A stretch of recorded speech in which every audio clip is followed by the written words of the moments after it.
Hello. It's my first presentation on the East Coast. First of many, I hope. Okay. Ascension karma.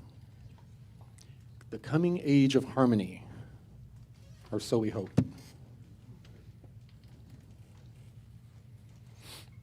So who are the Anshar? The Anshar are a fourth density version of us. They claim to come from our future, our optimal temporal reality timeline. They noticed with their fourth density, a very high consciousness beings, and their technology is amazing. At some point in their future, and hopefully our future, they noticed something similar to the Mandela effect. And they used their technology to track it back. And they realized that their timeline was disappearing on them, that things were starting to change at a drastic rate. So what they did is they sent a very small group back in time, about 17 million years. And their job was to steward or maintain their timeline, to make sure that that timeline was not interrupted or changed in any way. So that small handful of Anshar that were sent back 17 million years, over that 17 million years, they became a huge, thriving civilization of their own. Multiple cities, underground, and they stayed quietly, influencing us as they could, both mentally and appearing to us at different points in time to give us information that would help us grow in consciousness and steward that timeline. So where do the Anshar live? How many people here watch Cosmic Disclosure? So pretty close to everybody. Okay. Well, I was brought down to their, I guess, it was more of a holy type of, I don't know. It was kind of like a place where the holy people go to be set aside. So it's kind of like a sanctified area. And when they walked me out into their city area, I saw huge domed buildings. I saw up in the pillars of the rock, there were lights and balconies built in. They had built buildings into the actual pillars. How do they live differently than us? The Anshar are, of course, a fourth density group. They think completely differently than us. A lot of times people ask, how come the Anshar do this? How come they do that? And it's because they have a completely different level of consciousness. They do not view anything the same way that we do. And of course, they're fourth density, and we're considered third, fourth transitional. We're in the process, as is our planet, of transitioning fully into fourth density. Now, all of us have our own belief systems, ideas that we've put together over years about what are the different densities. And what has been explained to me is that a change in density begins with an expansion in consciousness. That these density or these vibrations are a vibration of consciousness. So as our consciousness expands and we have more power or more understanding of how to use our co-creative consciousness, then physically, the physical part starts to catch up with the consciousness. David and I have had many conversations. For a while, he expected there to be some sort of a solar flash, and then we start floating around and using telekinesis. And how it was explained to me is that is not how it happens. That we get an expansion of our consciousness, and then we begin to look around and say, are things different or am I different? What occurs is our consciousness expands, and we we view everything in a completely different way, and we approach things in that manner. And as we begin to learn how to manipulate and control that consciousness, that co-creative consciousness, then we begin to figure out, everything is vibration, this chair, the wall behind me. And once we learn to manipulate that vibration with consciousness, we begin to have abilities to affect the physical world. Things like telekinesis and all of those things begin to build. It's just not going to be a sudden change. We're not going to go from, arguing with each other to all of a sudden, like I said before, floating around and using telekinesis. So Khari, or Ari, for quite a while, I was just calling her Khari.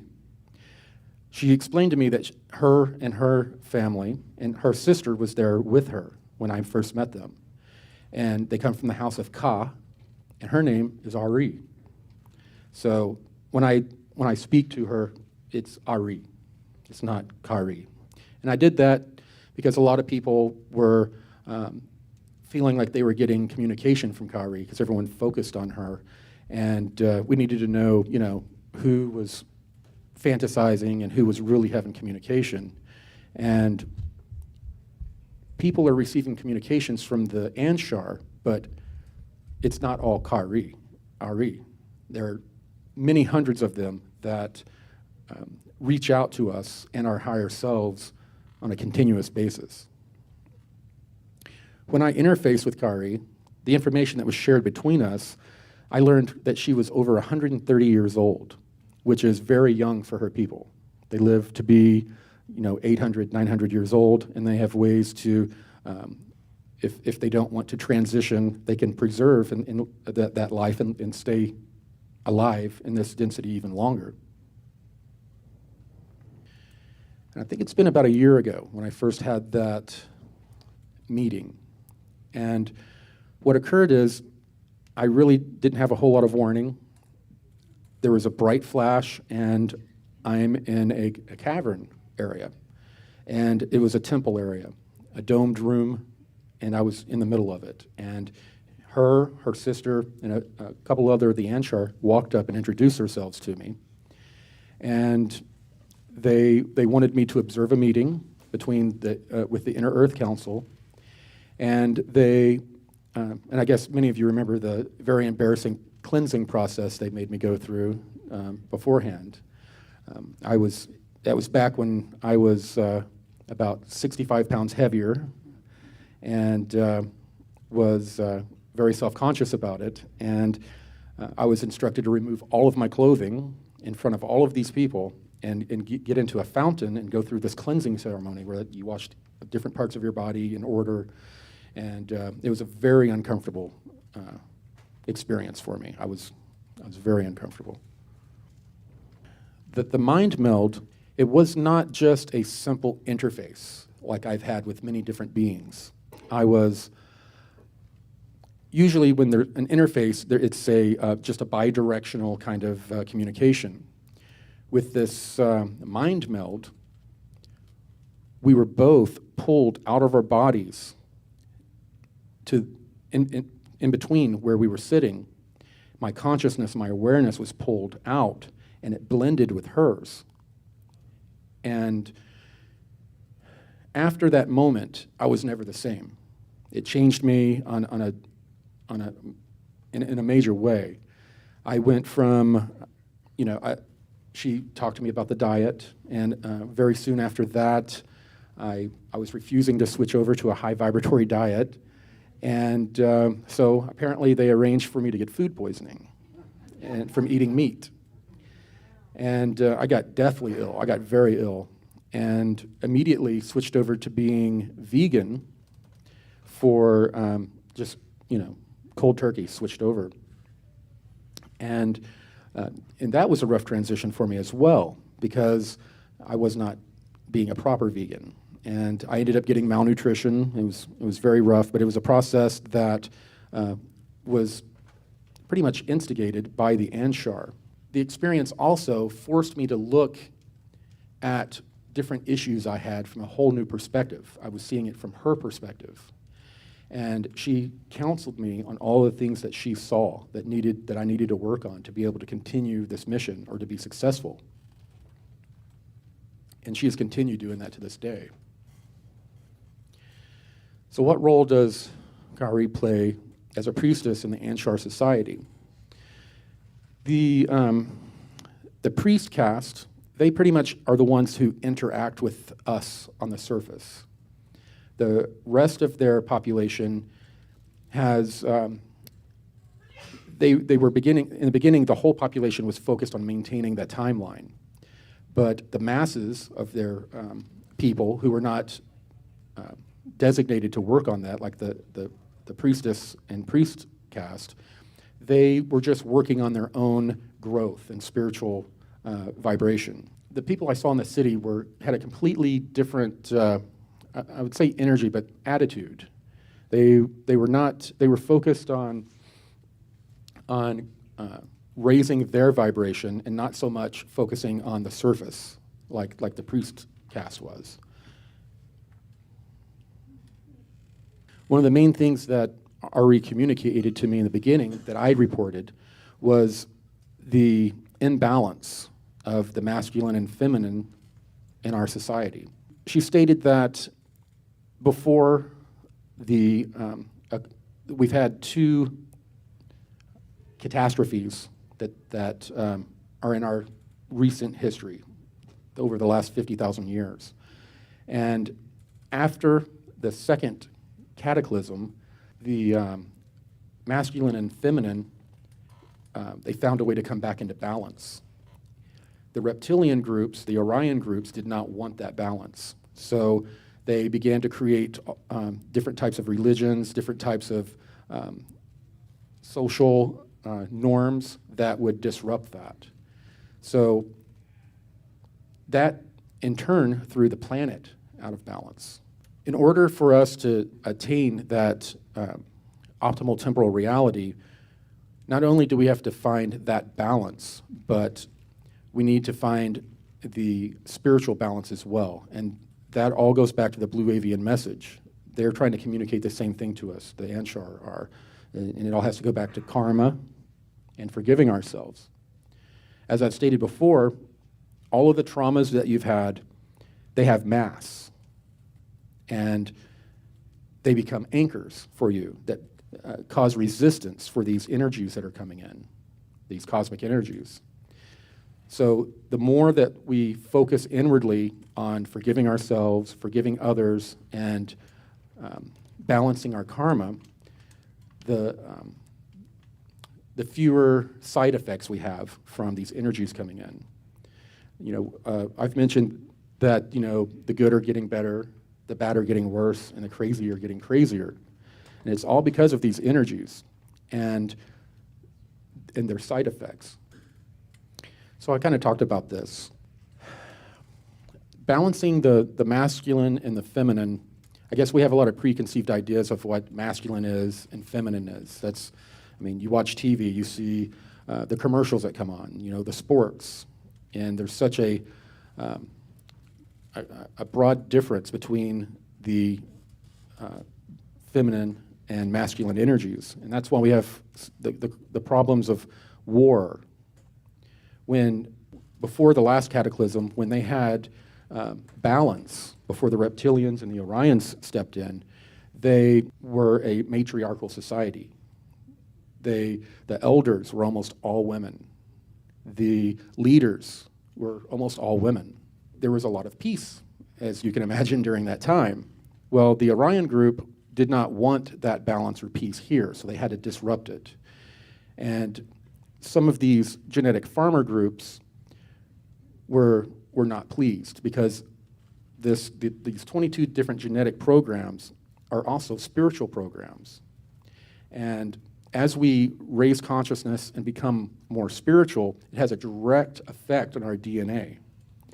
And that balance needs to be maintained, that masculine and feminine, for the DNA to keep progressing to a point to be a good antenna for us to pull in these energies and transform with them if we are not able to readjust or get the masculine feminine back in balance, we will not, or at least a good portion of us are able to do that, then we're not going to reach that optimal temporal reality.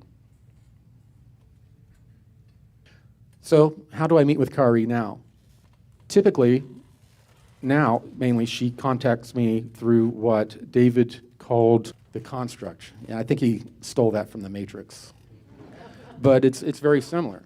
It is a zone that we co-create together. They create a space for us to meet in, a different vibratory place that we meet mentally, and it's not a physical meeting. When you first arrive, it's all white. It's just like on the Matrix. And then as we begin to interface with each other, then what we think about begins to manifest within that environment. So we kind of co-create. We'll have a conversation, and kind of like a presentation right here, we will have holographic or 3D objects or concepts appearing. So it is not just a verbal or mental communication. There's also different colors that will relate to emotions. She'll show me something in the construct in a three-dimensional sort of holographic way, but at the same time, there'll be colors flashing behind her, and they coincide with different emotions and thoughts that she's having. So telepathic, you can send a lot of information back and forth telepathically, but when they use these other, I guess, symbols in that state, the amount of information that is sent back and forth increases exponentially. And at times, she still does pull me down in the physical, but that has become more and more rare. I reported recently on Cosmic Disclosure that they pulled me down, and they were in the middle of pretty much an evacuation. They were preparing for these energies to come in, and the reason that they were evacuating is that their vibratory level of consciousness has developed past fourth density. They're a transitional species themselves. And each time one of these cycles occurs, their entire population will evacuate to basically a temporal bubble. And it's very similar to the temporal bubble that I've explained outside of Jupiter and Saturn. Those of you who remember, the Super Federation Council would meet inside this spatial anomaly, temporal anomaly, and we would fly into it, and we'd have to punch in and punch out in the exact same trajectory. When we would go in, there would be no stars, and no matter where you were, what galaxy you were in, you could enter that temporal reality from your galaxy or your star system. When you punch in, you're leaving, let's say you're in the Andromeda galaxy, you enter the temporal reality, and then you're in this null zone. It's really nowhere. And you have to leave by punching out in the same way, and you end up back in your galaxy, or where you entered from.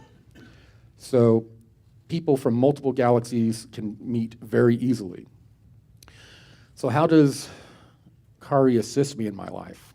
She gives me a lot of counseling.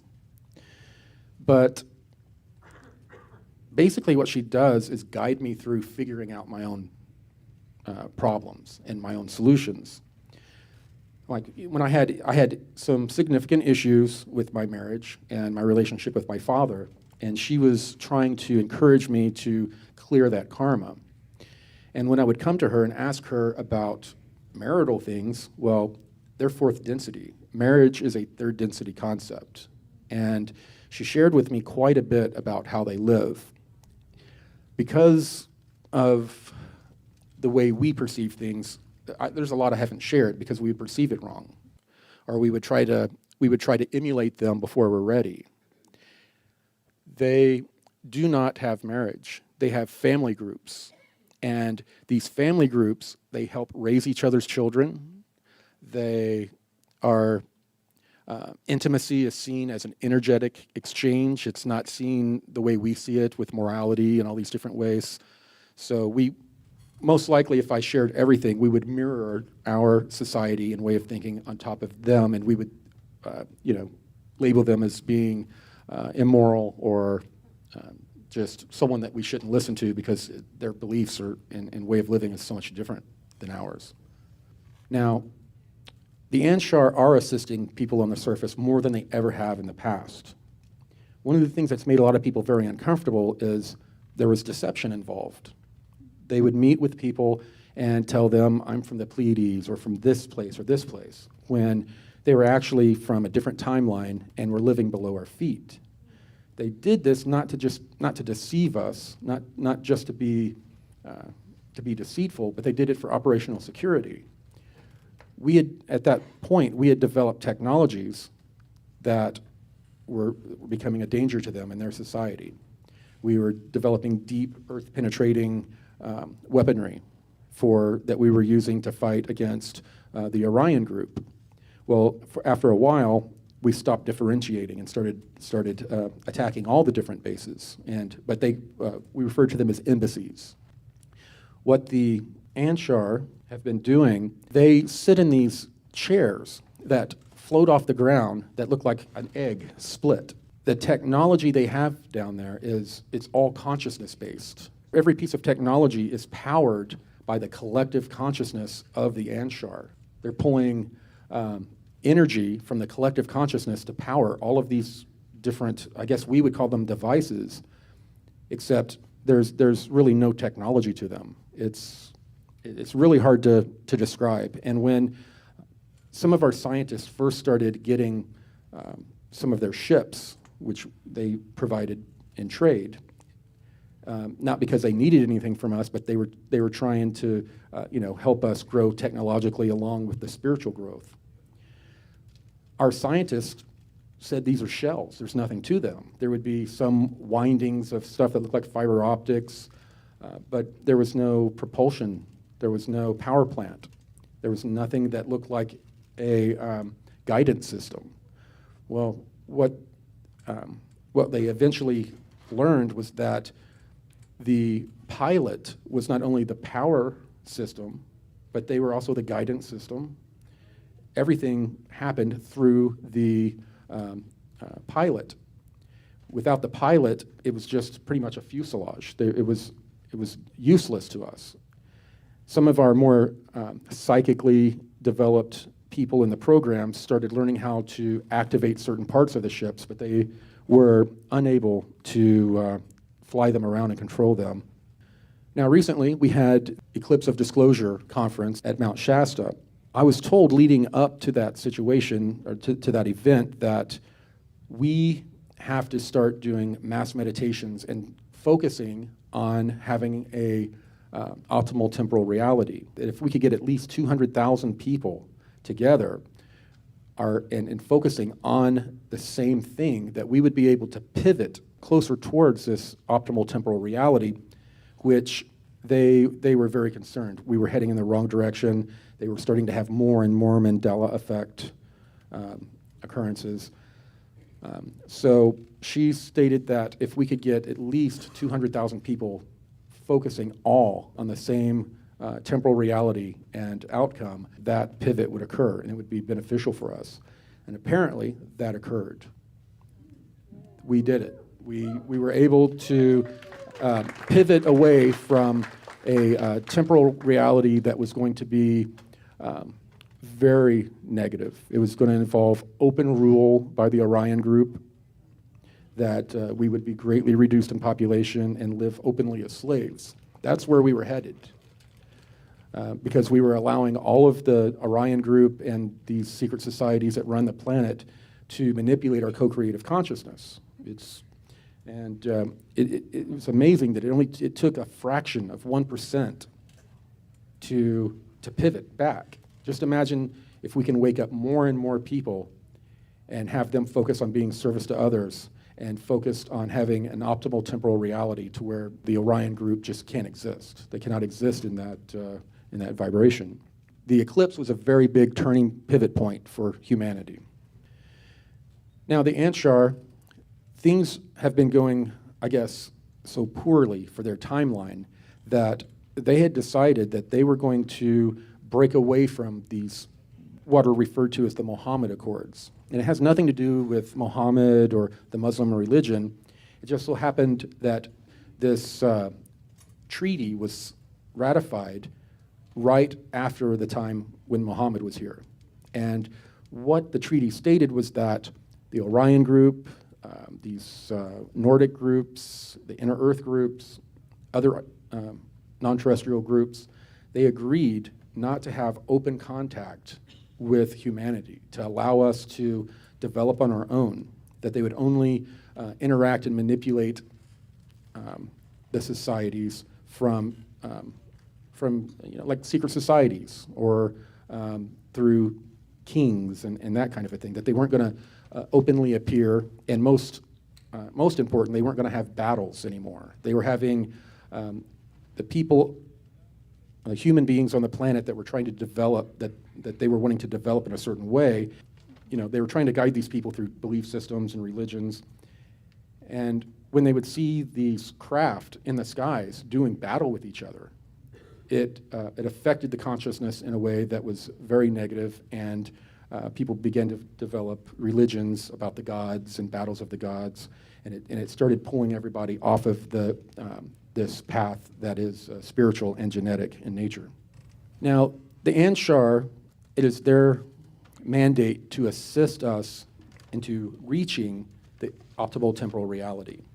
They're going to help us get right up to the precipice of this transition, and then we're going to be on our own, not completely. We have Mika's people, a few other people that are in our local star cluster that have recently, relatively recently, gone through what we're about to go through. They got rid of the Orion group. There's no more AI infestation in their solar systems anymore. And they all went through with this solar flash. And when the solar flash occurred, the consciousness expansion occurred in all of the people, and they went through what I've referred to as a consciousness renaissance.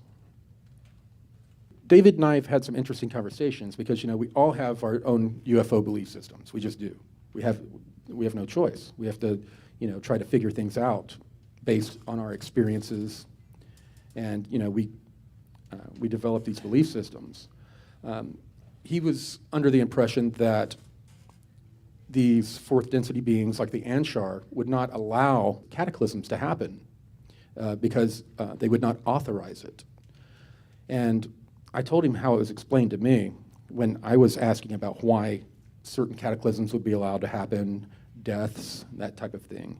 How it was explained to me is that the Earth is going through a transition to fourth density, and it's almost complete. And we're riding on the surface of the Earth like fleas on a dog.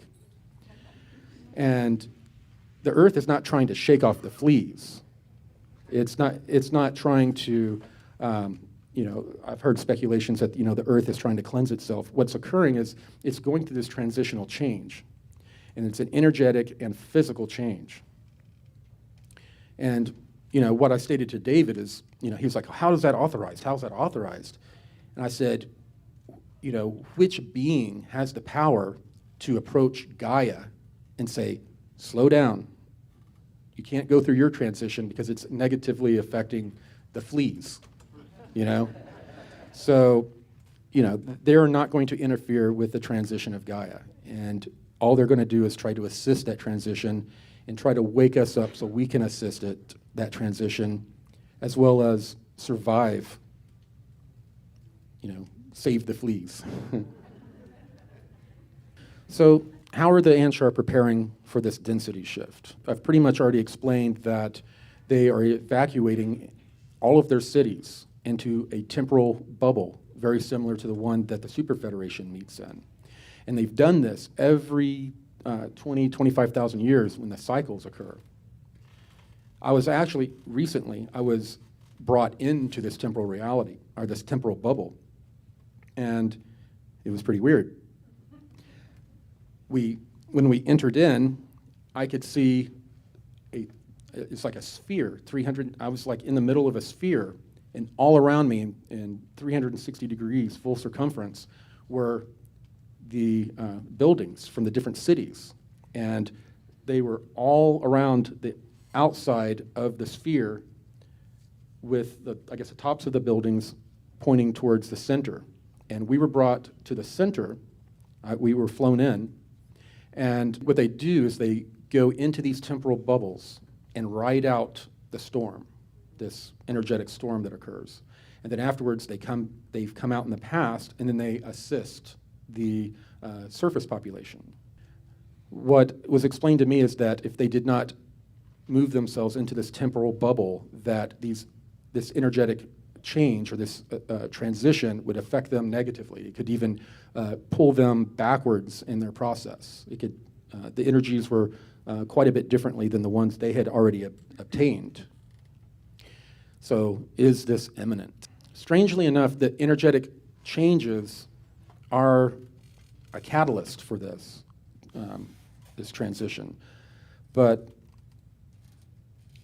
what most of us haven't realized is that our co-creative consciousness is directing when this will occur. We're all deciding together if we will go through this process. Oh, there's no if, but when we're going to be ready. And that's one of the reasons that the blue avians came, as well as the spheres that were like resonance devices all throughout our solar system. These different sized spheres, blue spheres, were spaced out, and these energies that were coming across them were buffered from us, so it wouldn't be too much for us to handle. We would have had much more end-time madness than we're having right now if they hadn't done that. People would have, I mean, it just would have been chaos in the streets already. But is it imminent? That, it's soon, but how imminent it is depends on us. We're co-creating everything together. These different beings that are in our solar system, they're co-creating this reality with us. Some of them have negative intent. They're trying to create a negative temporal reality. But we're all working in concert together. And the balance towards the divine feminine and service to others is really the only way that we can fight back against the negative. Any time that we try to, fight in a conventional way, use, violence, it sets us further back. Even if we have victories against the Orion group, every victory we have sets us back, spiritually and energetically. We're approaching the problem in the wrong way. When you're a hammer, every problem has to be a nail. And we're approaching every problem, with that type of mentality, or the majority of the planet is. So what kind of earth changes can we expect during this transition? Well, this gets a little scary. There are some disturbing things that are going to occur. There are going to be, extremely large earthquakes, tsunamis. I was told to really keep your eye. The canary in the coal mine are the volcanoes. Ari told me that when you start seeing these multiple volcanoes starting to erupt, then you know that it's getting very close to this crustal displacement that occurs and the solar flash. And it all occurs at pretty much the same time. I guess many people how many people watch Suspicious Observer? Yeah. Because they follow the electric universe concept, they've been able to understand how these magnetic connections between the sun and the earth work. And they've been able to start to predict earthquakes. So they're beginning to see the transition. I mean the relationship between the sun and the Earth's weather, the volcanism, and the more that we're starting to adopt the electric universe model, the more we're going to be able to understand how the cosmic web works. Very recently, they announced the cosmic web and how it works in mainstream media. I mean, how many people have seen that announcement? They announced that, oh, we discovered that there is no dark matter. You know, it's not dark matter. What's occurring and what explains the anomalies that they're seeing is that everything in space and time is connected. Every galaxy has an electromagnetic filament connecting them. And then Hubble looked at, they were able to see what the universe looked, like 4 billion years ago. And with the imagery they pulled up, it looked like a big cobweb with all of the galaxies having kind of a light filament in between them. And what they began to realize is that these electromagnetic filaments were also bidirectional pathways. That is how the cosmic web is how the portal systems work. Each galaxy is connected through these filaments. Each star is connected through these electromagnetic filaments. Within each star, you have planets or any type of matter within that solar system. As it rotates around the star, there is an electromagnetic filament connection. Each planet or each planetoid has a grid system on it. And that grid, as the Earth spins, these electromagnetic filaments are connecting to the Earth, but as the Earth spins, it's connecting to different areas. It takes the path of least resistance, just like electricity. So all of these various,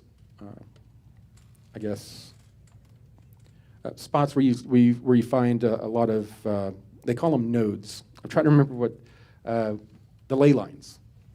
The ley lines are this grid, and they call them nodes, just like you do with electricity. As they spin, the connections are made to these nodes, and they're in sacred places. And these portals can open up underground, on the surface, and in our atmosphere, our outer atmosphere. And they finally were given a hyperdimensional mathematics to be able to calculate when these portals would open and where. And that information, when it was shared with a lot of the indigenous groups that have been around for a while, they incorporated it into the star, where they follow star charts and the calendars. It had to do with tracking the various cataclysmic cycles, as well as being able to predict when and where these portals were going to open. Now, okay, we've heard the solar sneeze, a lot of us have. Is this solar event, is it related to the transition of densities? Absolutely. The cosmic web and these electromagnetic filaments, as a star is traveling through these energetic, basically gases, it causes something similar to friction within their magnetic field. And the energies begin to feed in through the north and south poles of each star. And the energy enters the star and then leaves through the surface of the star to feed back into the rest of the solar system. So as we are moving more and more through this energetic area of our galaxy, more and more of these energies are feeding in through the sun and being pushed out to the different planets.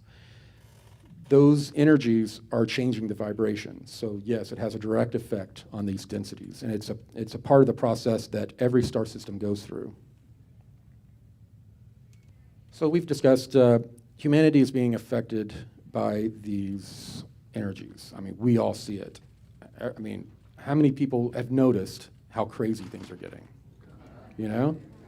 I mean, literally, like what I said earlier, the good people are starting to focus inwardly. They're getting, these energies are flowing through them in a non-disruptive way or a less disruptive way, and they're becoming more blissed out. We're seeing a lot of people in our community that, when they work on their karma, they work on their traumas and release those anchors, the energies pass through them and are not having resistance from these different areas of trauma that we hold on to. So people that have been doing the inner work are starting to bliss out. Those who have not, all of these different, basically nodes that they have in their bodies from, the different traumas. There are people probably in this room that allow people who have abused them and treated them horribly to control their lives. And some of us in this room may be under the control of someone who died 30, 40 years ago because we haven't forgiven them, we haven't forgiven ourselves, we haven't dealt with that trauma, and it's a part of our way of life, and we don't know how to let go of it. Those of us who are focusing and doing the hard work are releasing that energy, and these different energies are able to pass through us a lot easier. And I've described how the spheres have helped. How many of you noticed that you have different traumas or different things that you've buried that you do not want to look at, and you find that they're being thrown in your face constantly now? You're not being allowed to escape from them. You're not being allowed to hide from them. Everyone is being forced to deal with their karma. And those of us who know what's going on are starting to deal with it. Other people, they're just starting to stick their heads in the sand because they do not want to look at the aspects of themselves. Most of us can get to a point to where we feel it's very service to others to forgive people. But forgiving ourselves is the most difficult part. And those are the things that we let go of last, especially in my case, I know for sure. So basically, facing our traumas and our karma is the only way for us to transition. We've got to heal the wounds. We've got to, go through the pain, and cry and scream and just go through the process. If we don't go through the process, then these energies are just going to keep us down. So, who is excited about disclosure? Okay. Be careful what you ask for. Every single one of us here, including myself, when we get a full disclosure, we're going to be, it's going to be like a punch in the gut. All of our little belief systems are going to be destroyed before our eyes. But what we need to understand, this disclosure that we're asking for, which is extremely important for us to be able to move on as a species. I mean, like example, we haven't dealt with a lot of the racism and the atrocities that have occurred on the planet. We have all this racial divide and divide between religions. We can't even deal with that very well. Republicans and Democrats, they're at each other's throats, and it's all a big manipulation. I mean, if you're caught up in all that crap, sorry. Get away from it. Turn off the TV. Get away from it. I don't care if you're Republican, Democrat. That's all a sideshow. It's a distraction. It's distracting you from doing the inner work and focusing on what you should. What's going to occur is if we get full disclosure, it is not going to be a kumbaya moment. We're all, we're not going to be hopping up and down and celebrating. We're going to be sitting there next to everyone else with our jaws on our chest. Because all of the full disclosures, that's going to include all of the pedophilia stuff. It's going to include all of the galactic slave trade stuff that has occurred. Very, very upsetting things. We're going to, like David said, people like us, we will be able to deal with it better than those who are totally asleep. But if we get disclosure, we're going to basically have to go and counsel our families. We're going to have to make them get out of bed, make them take a shower, make them eat. Everyone's just, they're going to be so traumatized. It's going to be, full disclosure is going to be the most traumatizing thing that ever happened to the surface population. Let's do it! Yeah. So, yeah, we're going to be ripping off the Band-Aid, basically.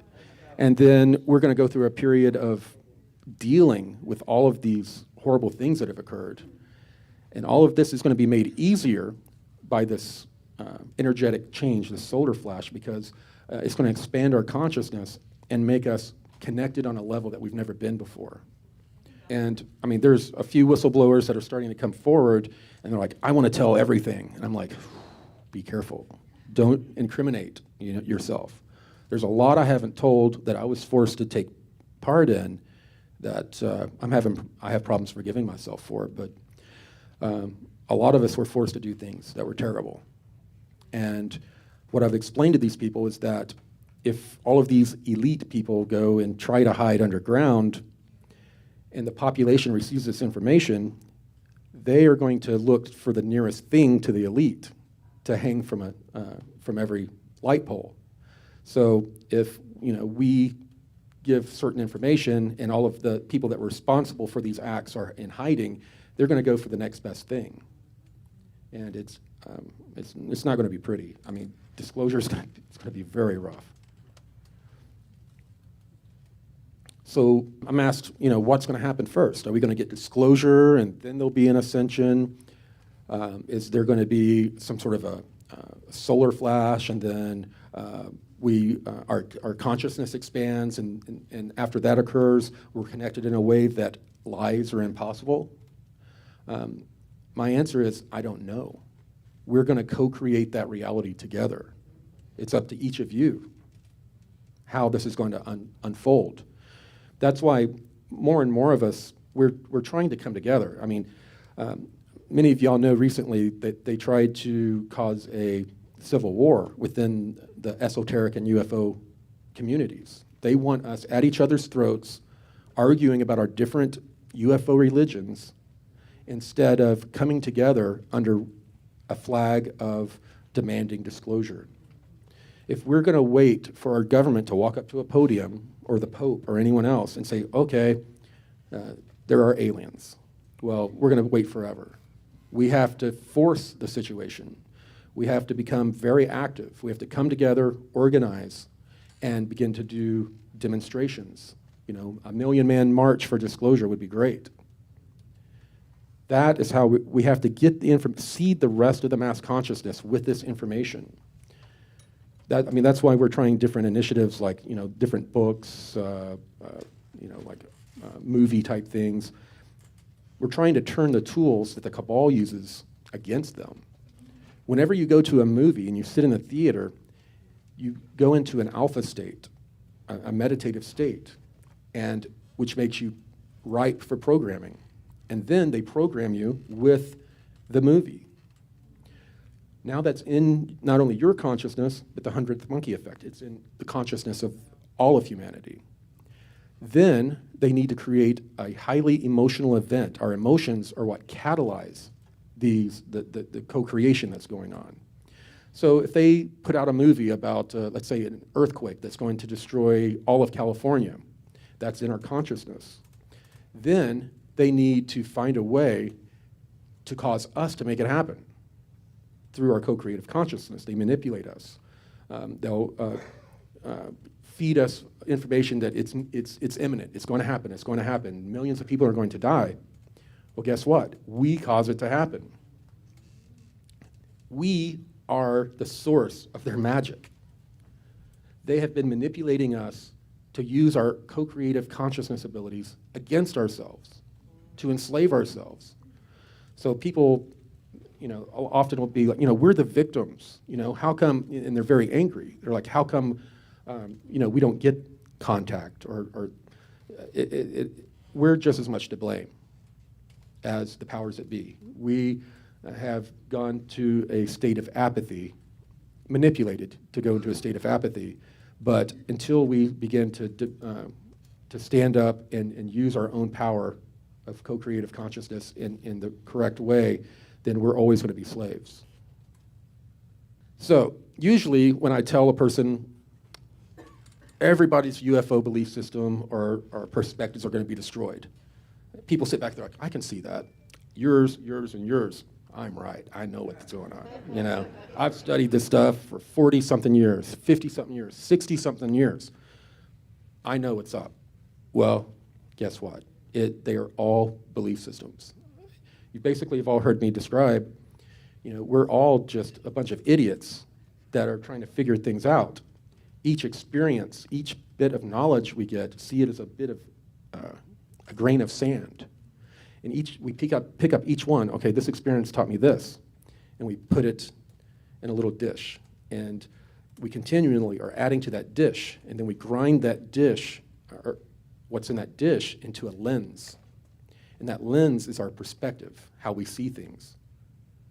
Distortions and all. This is where distortions come in, because we'll have something will happen to us, and we'll take that and we'll add it to our lens and crush it in, and that lens is not perfect. Light bends as it's going through it instead of passing straight through. And that's all we have. Our experiences, our accumulated knowledge, that lens, and information coming in, see it as light, the information that's coming in. We hold that lens up, and that's what we use to interpret the data or the light coming through. And each of us have a distorted lens.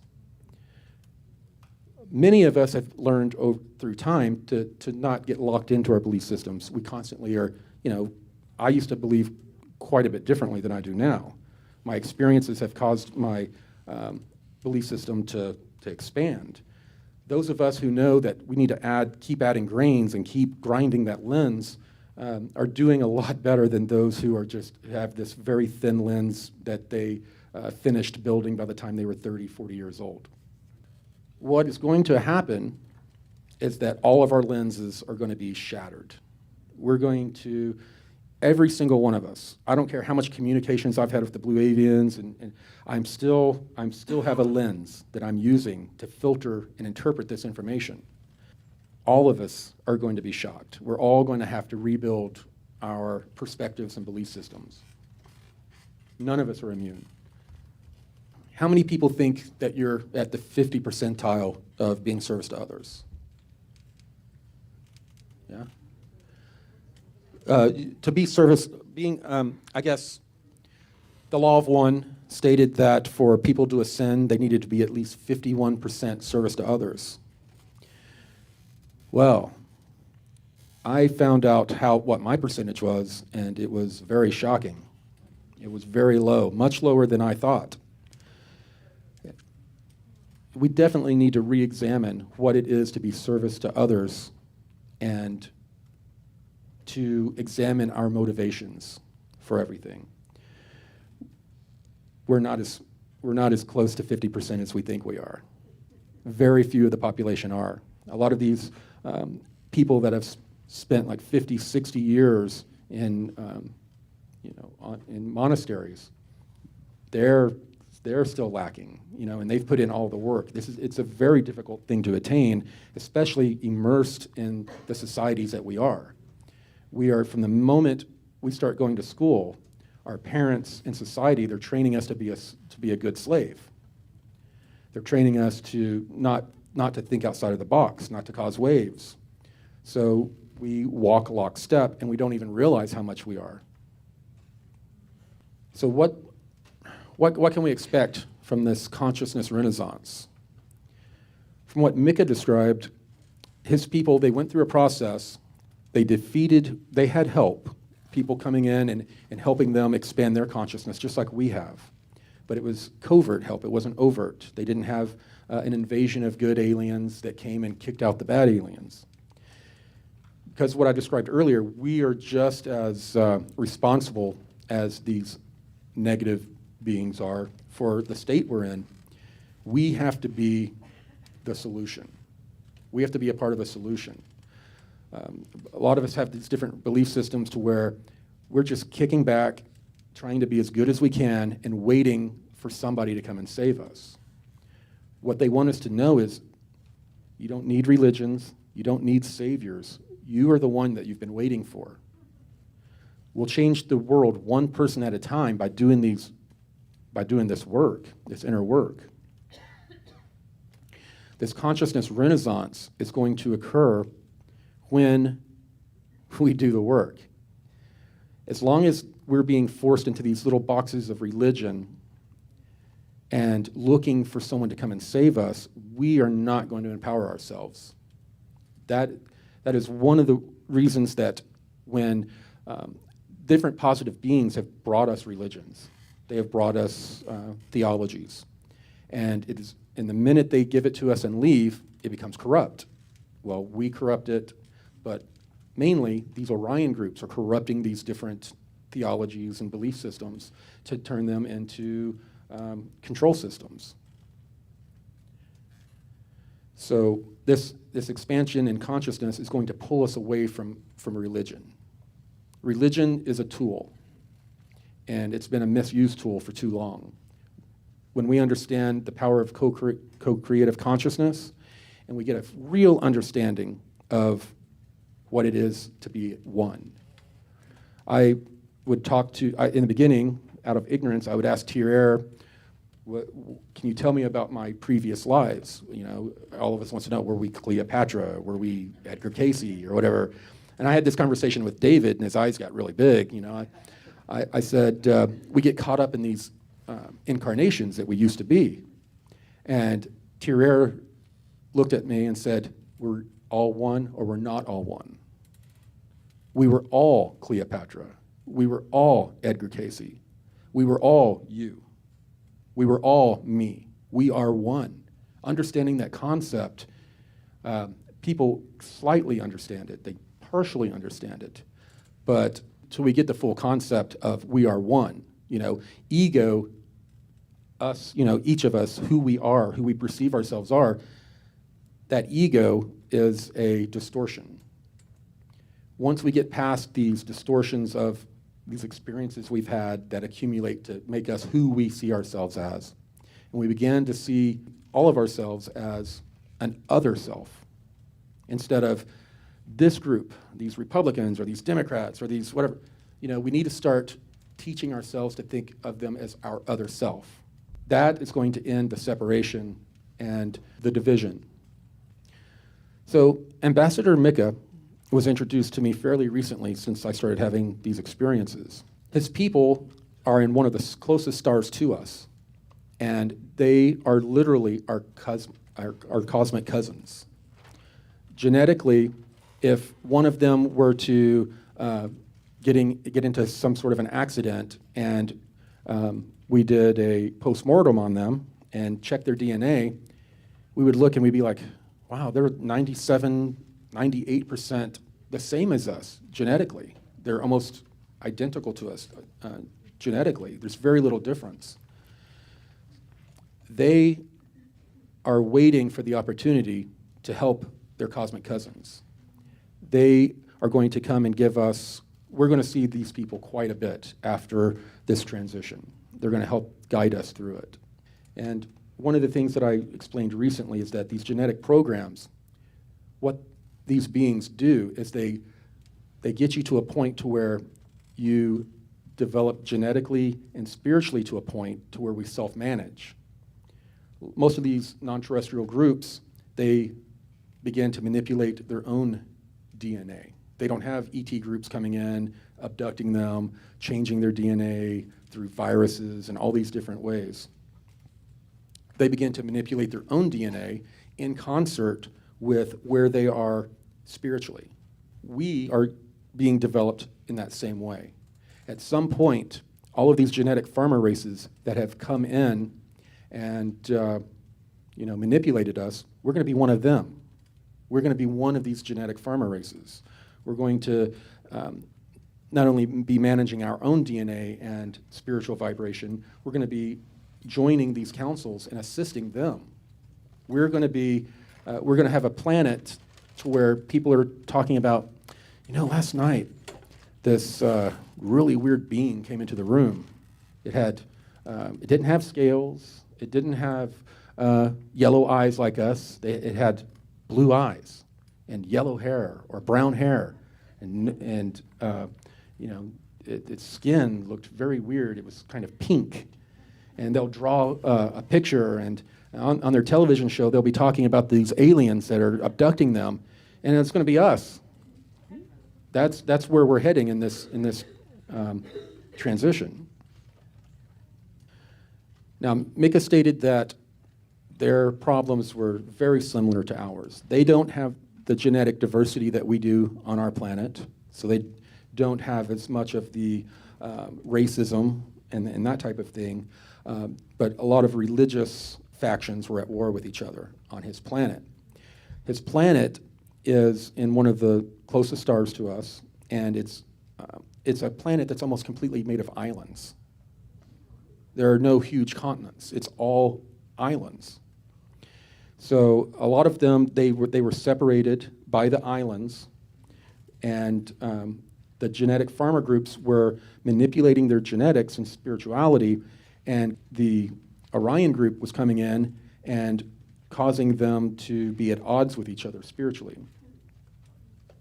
When they were able to, with the help of others, finally shake off the rule of the Orion group, they began to go through this renaissance before their solar flash. The solar flash destroyed any of the artificial intelligence signal that was in their solar system, and that was the point where they really started growing like gangbusters.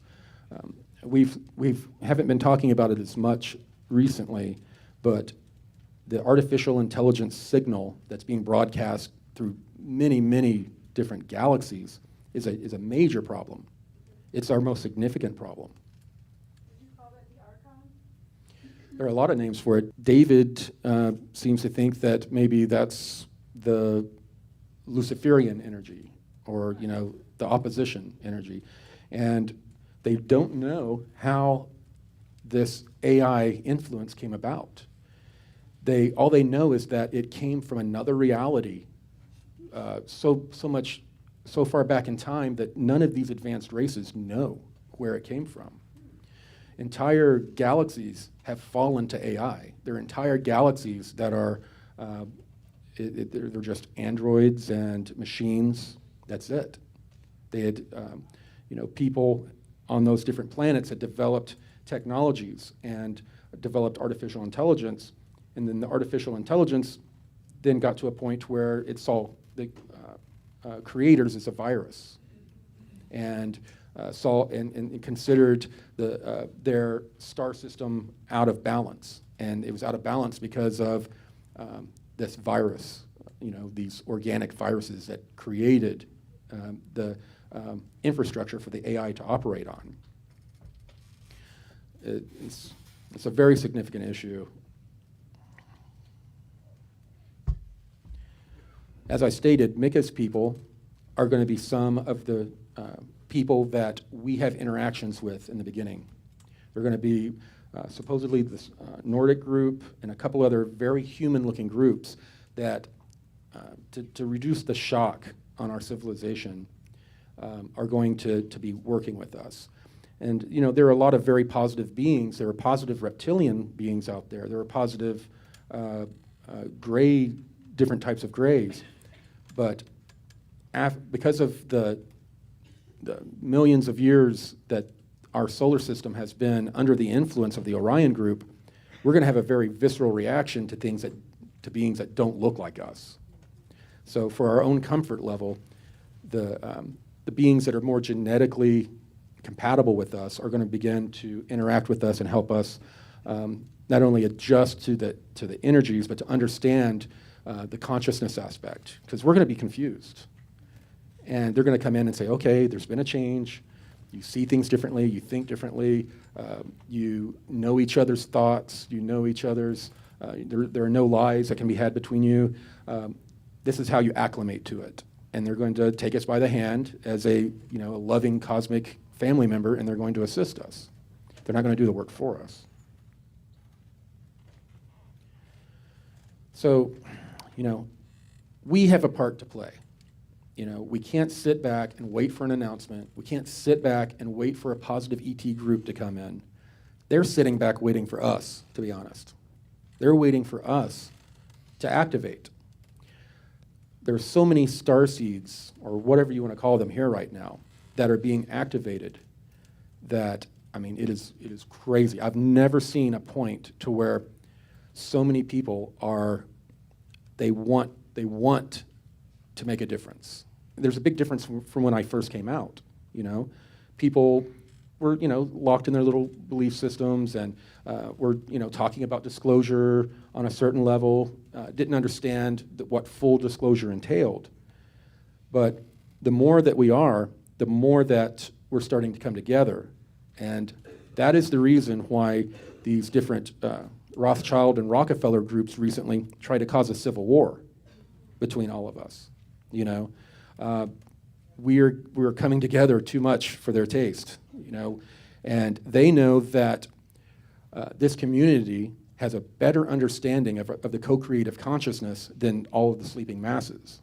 They cannot allow us to come together and begin to focus and co-create this new future. Because we are the magic.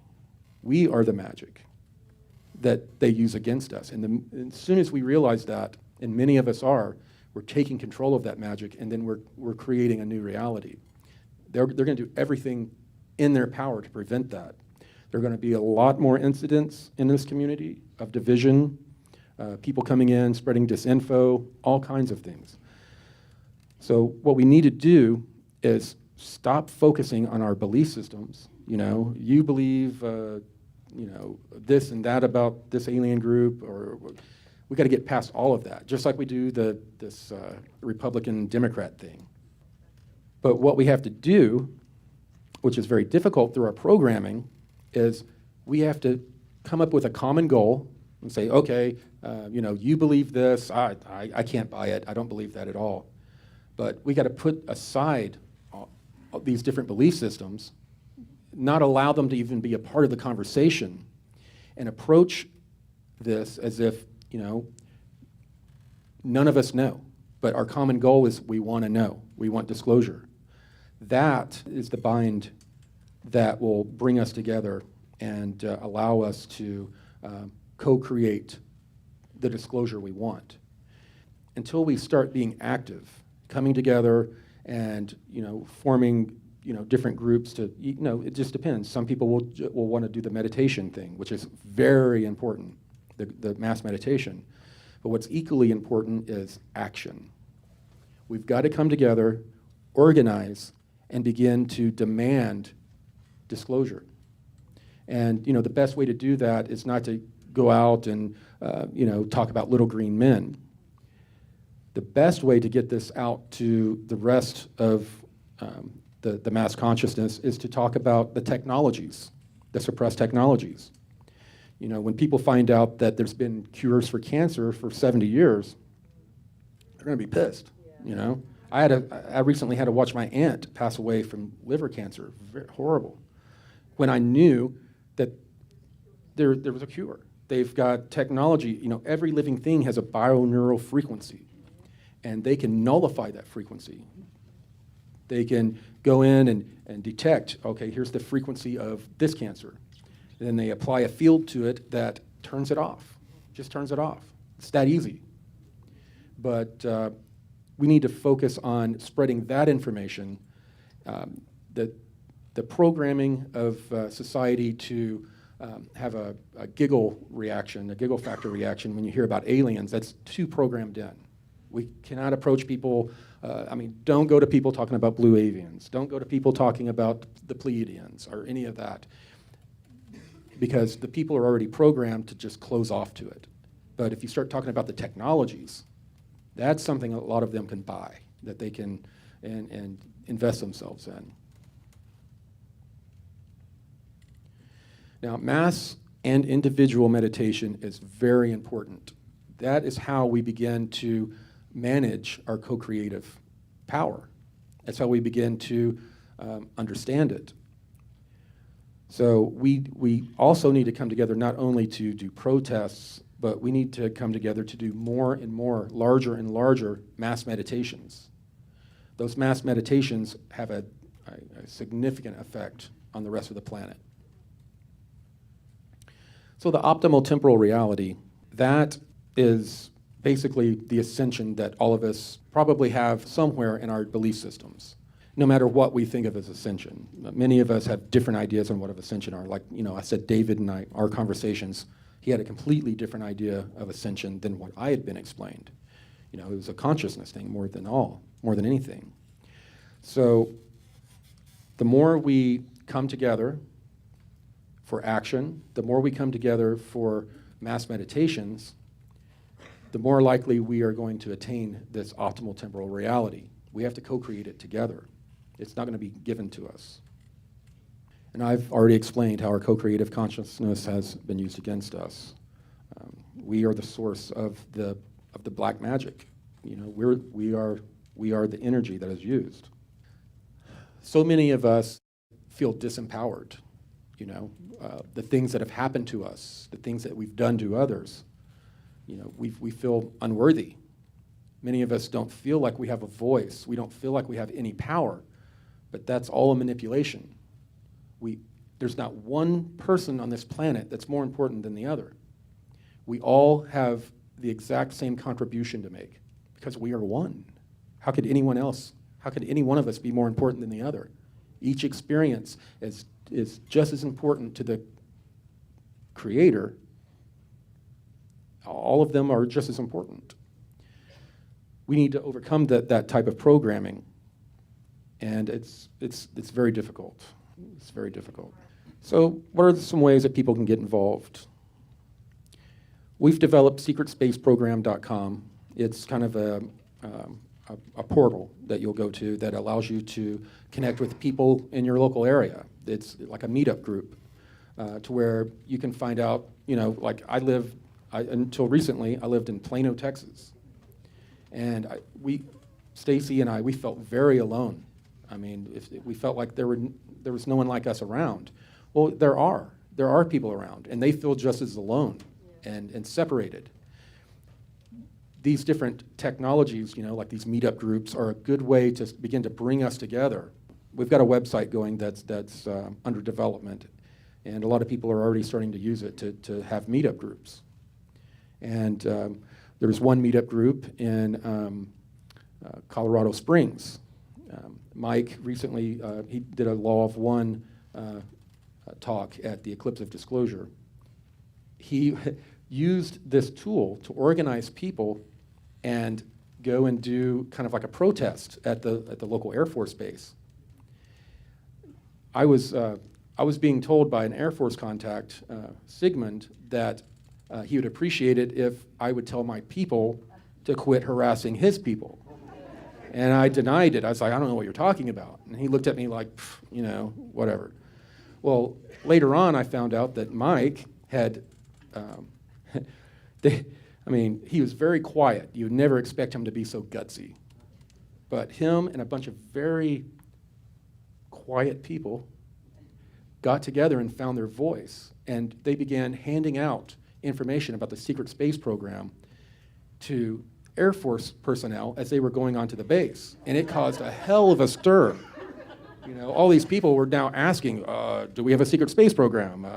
You know, and oh yeah, it caused a big headache. But you know what? Sorry, Sigmund, we want to cause more headaches. We need to get a lot of these very laid-back, quiet people together and find their voices like this small group did. This small group made a pretty big impact, a very big impact. It was only like 5 people, I think.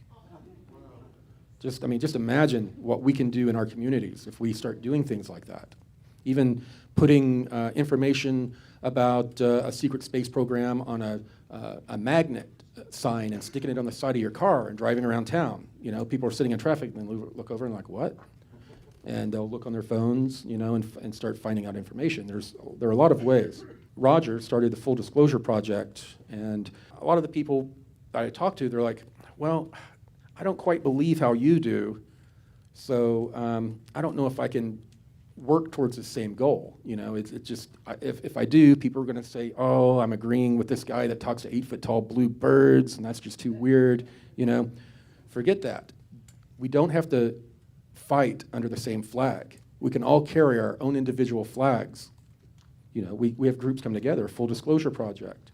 A lot of these different projects that are like cells. And these cells are coming together and developing a plan on how to force the powers that be or hopefully that won't be for long, to reveal the information about these technologies. So fulldisclosureproject.org, if you want to contribute your skills or ideas, we are all ears. We're ready. And the more of us that we can come together, the better. We have people come in all the time that have different perspectives that we never would have had on our own. And then we have, Full Disclosure Now. That's another group that came together. And of course, Cosmic Disclosure and the various whistleblower information that's coming out is very helpful. But again, you need to approach my information and everyone else's information with heavy discernment, because, like I said, all of us have these lenses, distorted lenses, and we're receiving information through those lenses, but we're also projecting it through those lenses. So information that comes from anyone is going to be distorted in some way. And it's good to be aware of that about yourself, that, we see information coming from other people is possibly distorted, but information that's coming from our own mouth, we see that as being more reliable. We need to understand that we're pretty much all in the same boat, So approaching myself, all these other whistleblowers with discernment is extremely important.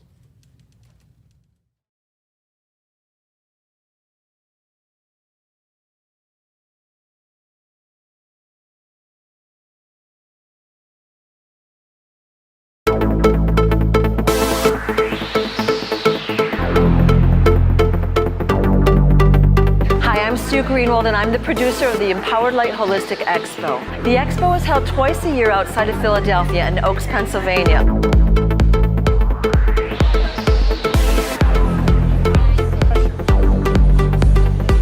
My experience here has been awesome. There's a lot of energy here. There's a lot more energy than I expected. There really is.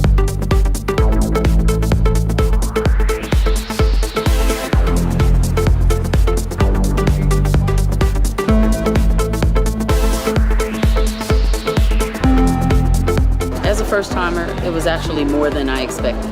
All the vendors, they take their time, they explain things to you, and they make you feel welcome and warm.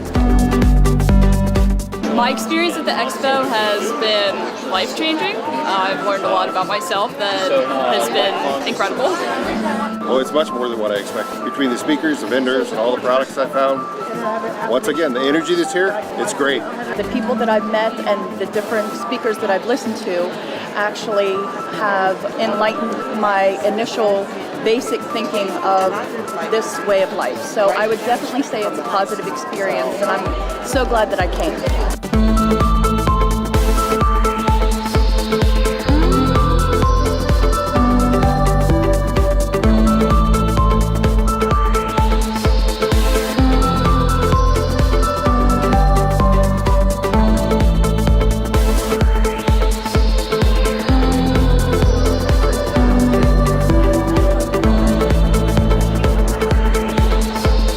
The Empowered Light Expo really has the pull of getting people from all different categories of light.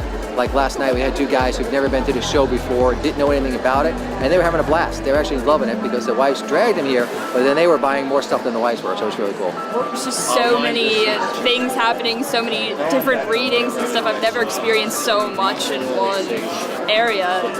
I find things that I'm drawn to that have changed my thinking about a lot of things. The Empowered Light Holistic Expo is different from any other expo because this is about centering your energy, centering your chakras. Most expos I go to are mostly health and wellness, and they try to sell you products like with chemicals and things of that nature. This is all natural, all holistic, and the energy is amazing. Well, I think it's very diverse. There is things that you wouldn't normally see at a regular expo or experience, or actually have the chance to partake in, as far as healing, positive vibes, and good energy. It's really awesome. There's literally a tangible energy. There's good people here. There's good energy. There's good vibes here. Usually you go to the expos and there's like all kinds of EKG energy. It's like totally up and down. And here you have like a smooth vibration.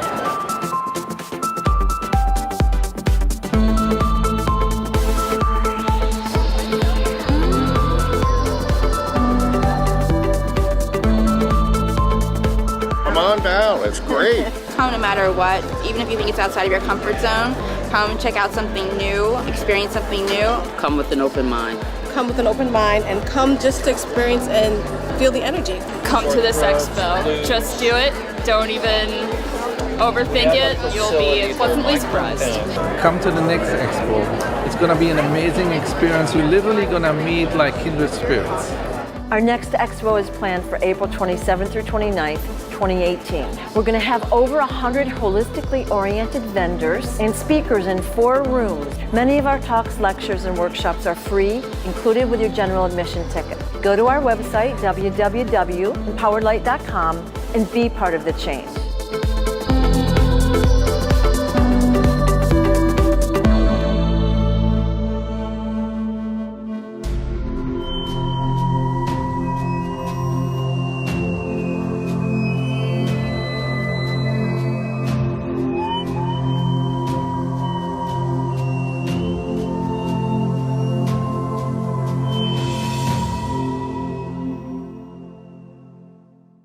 Who wants to do some Q&A? Thank you for your talk. I was wondering if you could say more about the meaning of optimal temporal reality. Yeah, what exactly is it? So, realities and timelines, there's no difference. If something comes from another reality, that's a different timeline. When we first started obtaining technologies from non-terrestrials, we quickly realized that these spaceships were time machines. They use temporal drives, the most advanced ones. And it's really, people have a problem with time travel, but space travel we can kind of understand, you know. But there is no difference. If you're traveling through space, you're traveling through time. The faster you travel through space, the faster you're traveling through time, because they're linear. These temporal drives were allowing, in the beginning it was accidental, these researchers to either view or travel back into time. And the ones that were actually traveling back into time, they were causing problems. They were causing time schisms. And then they would send back another team to try to fix that time schism. And that wouldn't work out, so they'd send back another team. And all they were doing were causing more fractures and splits in timelines. Finally, the non-terrestrials told us, you know, you guys understand warp drives, and you understand that space can be stretched and expanded and contracted. So not only does space, is it elastic and snaps back after it's been manipulated, so does time. They told us that if we quit trying to manipulate time, all these timelines were going to snap back together like a rubber band. Well, these different timelines that we're co-creating or that have been created for us through these programs, we can accidentally change the whole direction of our timeline by a certain amount of people experiencing a Mandela effect and being pulled over to a different timeline. What we're trying to do is navigate these different timelines to make sure that we are conscious and experiencing the most optimal temporal timeline or reality, to create a temporal reality that is positive, to where, you know, the Anshar, we develop into the Anshar and other inner earth groups, you know. Now, you know, there were those who remember, and I wish I had a slide for it, the different inner earth groups, there were all the different races were represented there, you know. It's not that we're all going to turn into these alabaster-skinned, white-haired or yellow-haired people, you know. But all of the races, everyone is going to make this transition. And the optimal temporal reality is that, you know, all of us obtain this consciousness shift that moves us in the right direction. If we allow ourselves to be steered on a different timeline, then you know, we're going to co-create that reality. I hope that answered your question. Time stuff is very difficult to talk about. Well, like I said, we understand space, but understanding the elasticity of time and how time works, how it's created by gravitational fields, is something that we're just now starting to bend our minds around. Yeah. First of all, I want to thank you for all your hard work and dedication for all these years, you and David, for this service to humanity. And it's not been easy. You've talked about that. I had a question about your 20 and back. You spoke about at one lecture where you said that after 20 years, they brought you back to age 17, and then you lived a couple years before they took you again, or how did that work from time to time to time? Right. Yeah, the 20 and back, involves the time stuff, and it's very hard to understand. You're existing on multiple timelines. So yes, just before I was 17, on my Christmas break, I was taken into the program, signed a bunch of papers, and then was taken to the Lunar Operation Command, to where they took blood samples, all kinds of readings from equipment that I couldn't even begin to understand at the time, to develop a baseline. And then I continued on with my service for 20 years. At the end of that 20-year period, they brought me back to the LOC, and I signed more papers, lots of papers, so much so as they had a person sitting there guiding me through the process. And then they did an age regression, which was done through pharmaceutical means.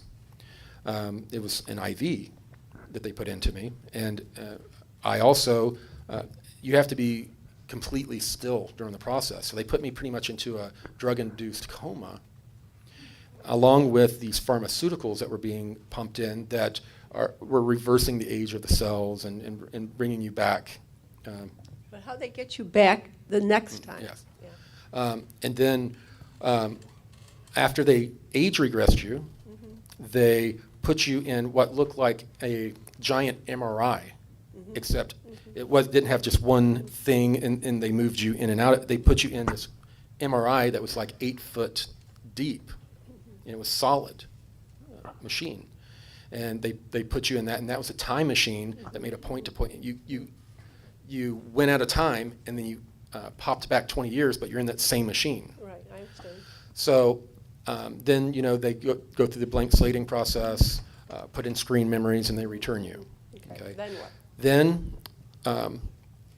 if you're an asset that has skills that they need, like intuitive empaths that were developed to a point that were able to interface with other beings, were a commodity that was needed. Then they would revisit you as an asset, maybe, it could be months later or it could be years later, and then they repeat that exact same process. So now you're on multiple timelines. You're existing in multiple timelines. Yes. Wow. How many 20 and back do you think you've had? I was on 3, and in the third one, about 8 years into it, I burned out as an asset. This cocktail that they give you to increase your intuitive empath abilities had a detrimental effect on your neurology. Your exposure to these extreme electromagnetic fields affected your neurology. So I got to a point about 8 years in, and I was not useful to them anymore. I was burned out. So they then took me, and I then began to be a mentor for new people going into the program, the kids. They're 16, 17-year-old kids. And a number of them have recognized me, and there's been some connections, that have been made. But they, because I was not useful as a tool, I became useful as a teacher or a mentor. And there were mentors like that when I was 16, 17 years old that had been through the process one or more times and knew how to prepare us. So I was put into that role until the end of that last 20 and back. And then I was returned, and then they didn't come back for me because I just was not of use. Thank you for that. You don't look a day over 30. Yeah, but he's in his hundreds, isn't he? Yeah, I'm 47. What usually happens with people in 20 and backs, they age well to a certain point, and then it catches up like gangbusters. I mean, someone will see you, like, you'll be like 50, 55 years old. They'll be, man, you look like you're 40. And then the next time they see you at a reunion or something, you look your age and then some. Yeah, but also a lot of neurological issues come along with that, Yeah. Khari, when we incarnated in this third density, we accepted this veil of ignorance. As we progress, moving towards the fourth or the fifth or the flash, is there any way that veil will start to come back and we'll get the knowledge? Yes, absolutely. We are being affected by a number of things. The Orions have a grid around that's affecting our consciousness. The current state of our star, it has a direct relation to our consciousness level. Once we go through this consciousness shift, all of this information, we're going to have a closer connection with our higher selves and the Akashic realm. No one will be able to deceive you. No one will be able to sit there and lie to you. No one will be able to hide anything. It'll all be accessible. And the longer we spend in this new consciousness vibration, and the more we learn how to use it, the more and more impossible it becomes to hide anything from us. So yes, we certainly will overcome this forgetting. And it was the forgetting of who you are is a part of cosmic law. They're not going to put in, you're not going to be like a fourth or fifth density being that has come here to try to help this planet. They're not going to let you incarnate having all of that knowledge. You have to go through the same process as those that you're here to help. You have to, you have to know where they're coming from. And if we incarnated here with full knowledge, we're going to affect, even though we're doing it in a loving way, if we give that information to the surface population, it's going to affect us badly because we didn't go through the whole process. It'll be a jump, and we didn't go through the growth that we need to go through, the very painful growth. I had an experience when I was a teenager. I grew up in New York City. My boyfriend at the time and we went to our favorite disco at the time. At one point he says, "Oh, Ingrid, I'm going to go to the bar and get a drink." He went to the bar, and something compelled me to look to my left, and I saw the strangest looking guy, and he was just staring at me. He was small, really, really skinny, very pale, weird-looking face, and he was staring at me. And next thing I know, he was, in the blink of an eye, he went from the platform there to right in front of me. And he just kept staring inside me, and I felt like, I was hypnotized in a way. But I was very aware at the same time. Next thing I know, there was like this mist. Next thing I know after that is I was what I thought was his apartment. Suddenly, this little skinny guy picked me up and laid me like on this bed. He took his hand and just went and scanned my whole body to the bottom of my feet, and he never touched me. It was just his hand. It went through my body. I've heard of those really situations, yeah, to where they affect your chakras, and I'm new to a lot of that information. I can't tell you this chakra does that. I've just I haven't studied it that much. But it was explained to me when I was in the programs that they're able to manipulate those energy centers. And most likely he manipulated the energy center that is connected to the experience that we would call an orgasmic experience. We just have no other way to interpret it, you know. And I felt, I don't like this healing energy happening. What do you think? Who do you think that was, or? Well, the who and the why is very difficult to, you know, discover, you know. A lot of us, we feel that maybe, you know, these different ETs are giving us screen memories, which they do. But a lot of times what is occurring is that your higher self is giving you information through your lens. The higher self is presenting a being to you in a way that it's not going to traumatize you. Just like, you know, I've had people witness UFOs with me that don't believe in UFOs. And the next day I'm like, man, and we talk about it for like 20 minutes. And because everyone that hangs out with me, you're going to see a UFO. You're going to. Everyone has. And but many times the next day they're like, what are you talking about? Yeah. I'm like, man, we talked about it for like, you know, 20 minutes. What do you, and they're like, I've never seen a UFO. I don't believe in UFOs. Because they're blocked. It happened with my husband. Your higher self will give you information through that lens, so not to shock you. Like, you know, if that very strange-looking man was really, you know, a tall gray or one of these other beings, and in your development you were not ready to see, it would be detrimental for you to remember that experience coming from a non-human, then it's going to, your higher self is going to assist your psyche by causing you to see it as a goofy-looking man. Now, these beings will also do that because they're not only interacting with us, like our ego, who we think we are, they're interacting with us on a higher level with our higher selves. So there's a lot more. I mean, I didn't find all that out until fairly recently. You know, and then things started to make a lot more sense to me, you know. Hi, Corey. This is a totally different tack, but I've heard often about the ascension, about this blast of energy and how it will be somewhat destructive in some ways.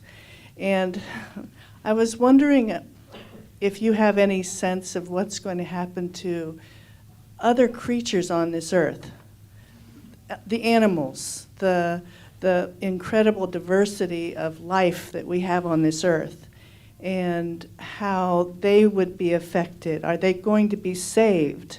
You know, I hear about entire groups of animals that are mass die-offs and things like that going on. And I was wondering if you've heard any sense of how the rest of the earth is going to fare from all of this that's happening. Right, and us using our third density understanding of things, the answer to this is going to be a little bit disturbing. You know, these beings, you know, the Hopi have talked about during, you know, the cataclysms, them and animals were taken underground, you know, and protected, you know, continuity of species. And that occurs for all the different living beings on the planet. They're going to take, like a seed bank, they're going to take some of these beings away, and then the cataclysms will happen and the changes will happen, and then, you know, they in the past they've been reintroduced. These cycles have happened many times. Life has been almost completely wiped off the surface of the earth many times, but it always comes back. And look at what we have on the earth now. I mean, the diversity of life. Now, the way these beings see us as containers for the divine spark of the one infinite creator, and we're all one, including the animals, the bacteria, everything, we're all one. They see a death or something like that as a transition or an opportunity. They don't see it as an end of something. They see it as an opportunity. You know, all evolution occurs through stress. So these types of stresses are actually needed, and the certain animals and people that will perish in certain parts of the cataclysm. It's not going to be everyone's wiped off, all the animals are wiped off, but there's going to be loss of life, significant. And we see, we're mortal beings trying to cling on to our own mortality, so we see life and death quite a bit differently than these beings that are basically stewarding and managing our planet. So yes, there are going to be deaths, but what we see as a horrific, scary situation, they see as an opportunity for these divine sparks of the one infinite creator to then go from that experience to a higher density experience, and or to learn within that life in that density, of being a second density, creature. It's all a part of this great evolutionary grand cycle that's going on every planet. So, a lot of, my daughter became vegan because she just loves all animals so much, and if a person was killed, she would be sad, but if an animal is killed, she's devastated. So I would never try to have this conversation with her because she's not going to wrap her mind around, this fourth and higher density way of looking at what occurs during these cataclysms. But death is not the end; it's just a part of the process. But when we truly understand the concept that we are one, we are all sparks of the one infinite creator. We are the one infinite creator trying to understand good and evil, left and right, trying to understand these concepts. We're just, we haven't really fully embraced and understood the we are one concept. We're still locked into these egos of separation, of second density, like bacteria and animals, and how they're so much different than us third, and the differences between all of us within third density.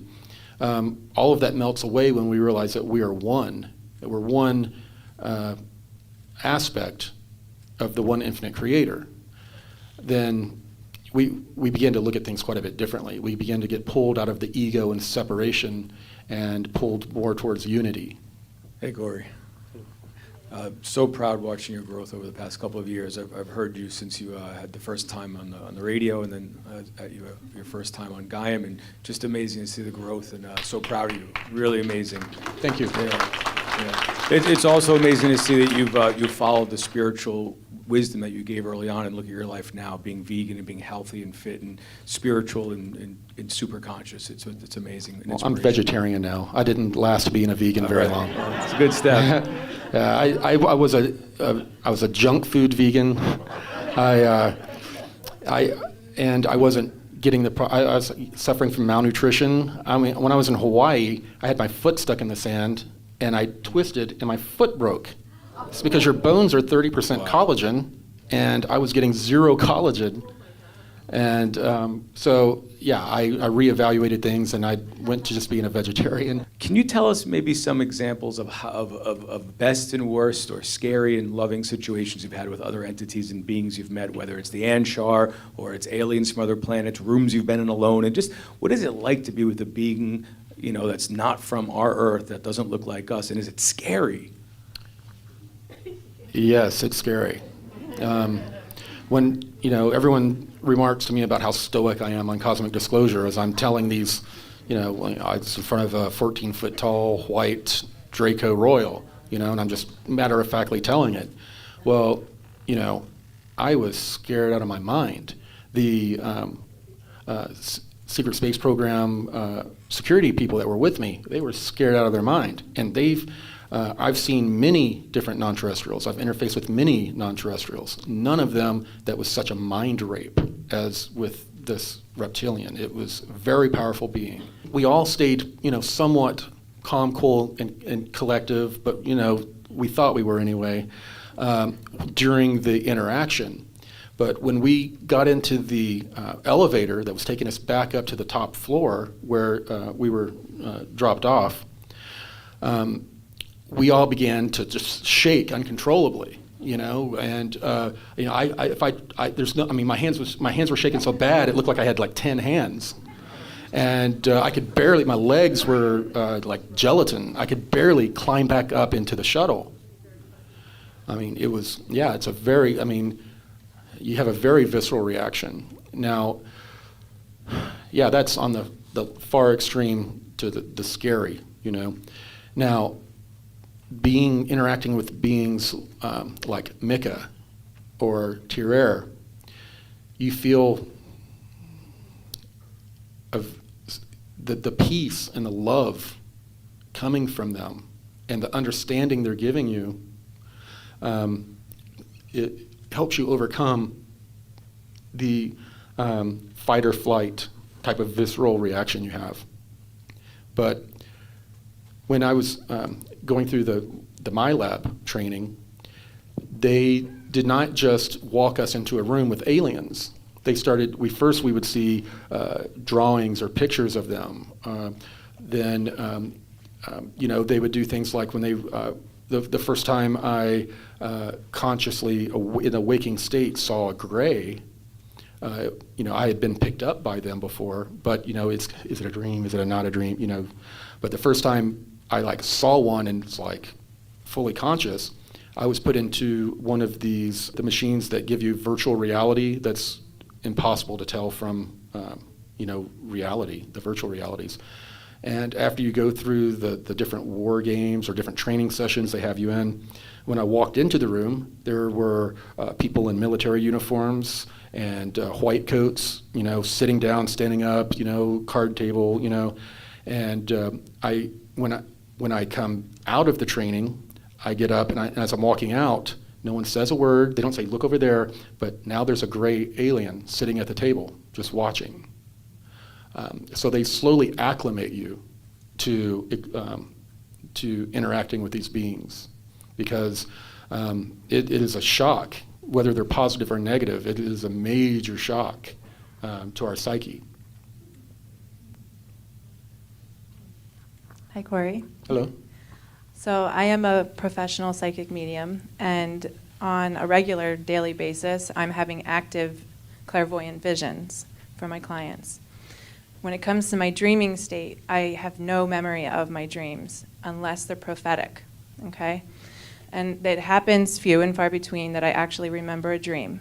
And it was very interesting to me that you brought up the solar flare today, because a week or two ago, I actually had a dream about it, and I had never even heard of a solar flare before. And I woke up complete terror, because I didn't even know what I had just witnessed. And so I'm going to share it with you. Please. It might help answer some questions, Okay. but I'm also... Before you share it, can I ask you a question? Yes. Have you noticed that these remembering of dreams, has it started to increase? On August 22nd, I had a very bad dream about the pedophilia in New York and all sorts of different things. So, this is the second dream in a matter of 2 months. And they're all shadow aspects of the collective consciousness that I seem to get. So I was hovering in this dream about the solar flare. I was hovering, my dream opened up in me basically hovering in space, looking at Earth. And I saw this big, huge wave from the sun coming at Earth. It was like a tidal force from the sun coming, and Earth started to pass through this wave. It wasn't a solar flare, it was a solar bigger thing than that. Yeah. And I was like, whoa. And I was just watching it without any apprehension at that moment, but then my consciousness and awareness started zooming in 1,000,000 miles an hour into the Earth. The next thing in my dream, it phased into me being inside of a major city on the Earth, and it could have been New York City for all I know. We were, we meaning myself and other conscious people that knew why we were in the building. We were in a steel reinforced building, skyscraper, in the middle of this very active city. And we all knew what was going on outside of us in the streets, and we all knew why we were in the building. It was because we were basically escaping whatever that big flare was, okay? Or the big solar whatever I was seeing. And outside, I could see everything that was going on outside because the windows were reinforced in some way, but I could still see through them. It looked like solar tornadoes. It looked like a very bad hurricane of glowing orange, just wiping everything out in the streets. Like people were flying through the sky, like everything, cars, everything. So my people and I that were in the skyscraper at that time went down into the building, or the bottom of the building, into the cement basement and kind of just waited. And we all knew by listening to the activity outside when it was over. And then when we came out, the streets were completely empty, but there was no chaos in the streets. There was no mess. It's like everything had evaporated. I felt a sense of sadness, but also purpose. Like, okay, the ones that knew to get into the building, I would say the aware ones, were saved, yeah. And then there was very interesting. Yeah. Yeah. You know, it sounds a lot like kind of the harvest, how it's described in the Law of One. You know, that the flesh of the ones that are not going to make it are gone, right? Yeah. Now, it might interest you to know that I have a lot of people that are mediums that contact me, and I've had a number of them tell me very similar dreams. So, you know, mediums are very tapped in to the Akashic and to the mass consciousness. Yeah. And the mass consciousness knows that this is coming, but people like yourself that are like really tapped in are pulling that information down. And, you know. What do you think I'm supposed to do with this stuff? Because I didn't ask for these dreams. Do I tell you about them? How? I don't know what to do when I get these. I scare Facebook people with them. Yeah. That's why, I mean, the cataclysm stuff I'm very careful about, because people get locked into fear, which lowers their vibration. Right, but I'm like helpless when I get this dream and I don't know what to do with it. Yeah, so I just say and maybe it's just for you, you know? It's just a byproduct of you being so tapped in more than the normal person is aware of. You have an awareness and a connection to the super consciousness and the Akashic. You're tapped into that, so you're going to be getting feedback. And this is a part of the mass consciousness, and it causes fear in people. So I might be helping to create it, or is that an event that's beyond our control? Like the collective consciousness creating it type thing? Well, what I'm told is that will not necessarily happen if enough of us awaken and co-create a different reality. Right. And people like yourself are given this information.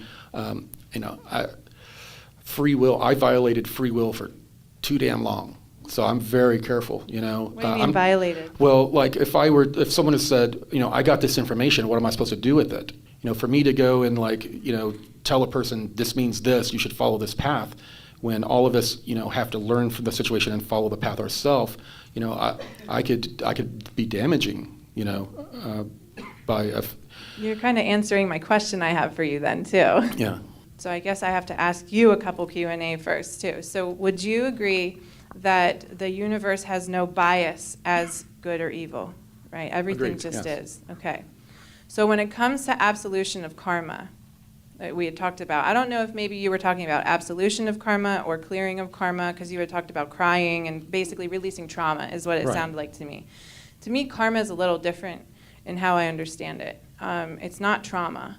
Karma to me is like a self-inflicted punishment. Yes. Because of a belief system. Yes, and karma and the traumas, I meant to speak of two different things. Okay. You know, because the karma, the things that have occurred to you by sociopaths and narcissists in your life, you know, that cause a trauma, that's something that dealing with the pain and the trauma stops the wheel of karma, or it it puts the wheel of karma also in perspective to where you know how to approach it. Mm-hmm. Yes. So basically, it's not necessarily, would you say then that it is love that is the absolution of karma, or conscious aware choice that is the absolution of karma?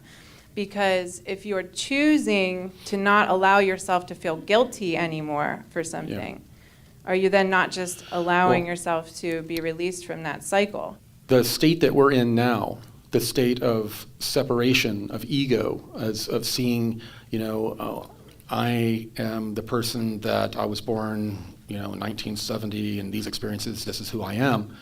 That is all, a distortion that we have to overcome in this process. We're all one, but see ourselves as these egos going through these experiences. We have to, once we fully understand that we are all one, and that we're just one little aspect of the one infinite creator having an experience to learn from, that alone begins to release a lot. Yes, that's beautiful. Yes, I agree with that. Okay. You answered my question. Thank you. Thank you. I just had a quick one. Pretty much this whole summer, I want to say around May on, at least in Pennsylvania here where I live, I've been observing the sky and it looks way different. Like the light, there's a different light spectrum. I've been calling it Truman Show sky. Yeah, the or sun's LEDs. different. Yeah. When but I was the light young, spectrum's totally the sun different. was yellow. Yeah, so what's I going remember what's it was going yellow. on? Now it's white. I mean, it looks like a fake sky. Yeah. Is it like a projection or what's No. Well, everything's a projection. Yeah, that's true. Everything's a projection. But no, the sun has been going through a transition for a while, and as the sun's going through a transition, so are all of the bodies that orbit it. So we're experiencing the transition that the sun's going through. I mean, like I said, the sun was yellow when I was a kid. I know. Well, you talk to scientists about it, and they're like, "Oh, that's just ridiculous," When I'm like, "No, I was outside when I was a kid. It was yellow," And no, well, I think that the Mandela effect is a part of everything. The merging of timelines, snapping back together, and all that. But the thing with the sun is, the sun is going through a transition, just like the Earth is, and just like the fleas are. And we're looking up, trying to interpret through our lenses what is occurring. And so the bias that we have are going to keep us, our ego bias is going to keep us from being unified in what is going on and accepting it as everyone accepting the same thing in our co-creative consciousness or our mass consciousness. So there's not agreement in our mass consciousness on what is going on. So we're going to perceive things through all these different lenses and have slightly different experiences.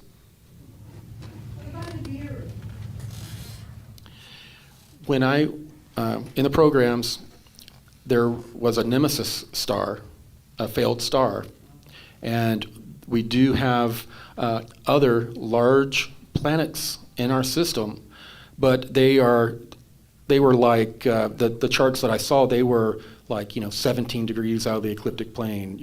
They were kind of like Pluto. Pluto's not orbiting in the ecliptic plane. It's slightly off. So are some of these other planetoids that are there's a failed star out there that they call Nemesis. There are gas giants that are in very far orbit that have been expelled from other solar systems and captured by ours, and they hang around for a while and then they are flung out of the orbit. A lot of those things have been tracked, and information has been given to us about by non-terrestrials. Now, the Nibiru that is depicted in the Sumerian or certain interpretations of Sumerian text, there was nothing in the charts that showed any of these planets that were entering our star system every 3,500 years and coming close. What they did note was that the dance the orbit between most stars are star systems are binary, and ours is too. It's just it's a failed, red dwarf, kind of star. And as these orbits occur, at some point they're a little bit closer together in the orbit, and then the gravitational fields affect the Oort cloud and cause things to fling into the inner solar system, which causes a lot of problems, and it has for many eons.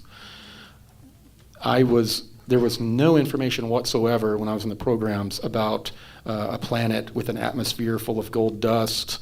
That was not the information I was exposed to. I didn't hear about anything like that until well after I was in the programs and started being introduced to like Zecharia Sitchin and that kind of stuff. Okay, thank you for coming, and thank you for me being here. It's been very interesting. My first question, I have to back up with a little bit of information.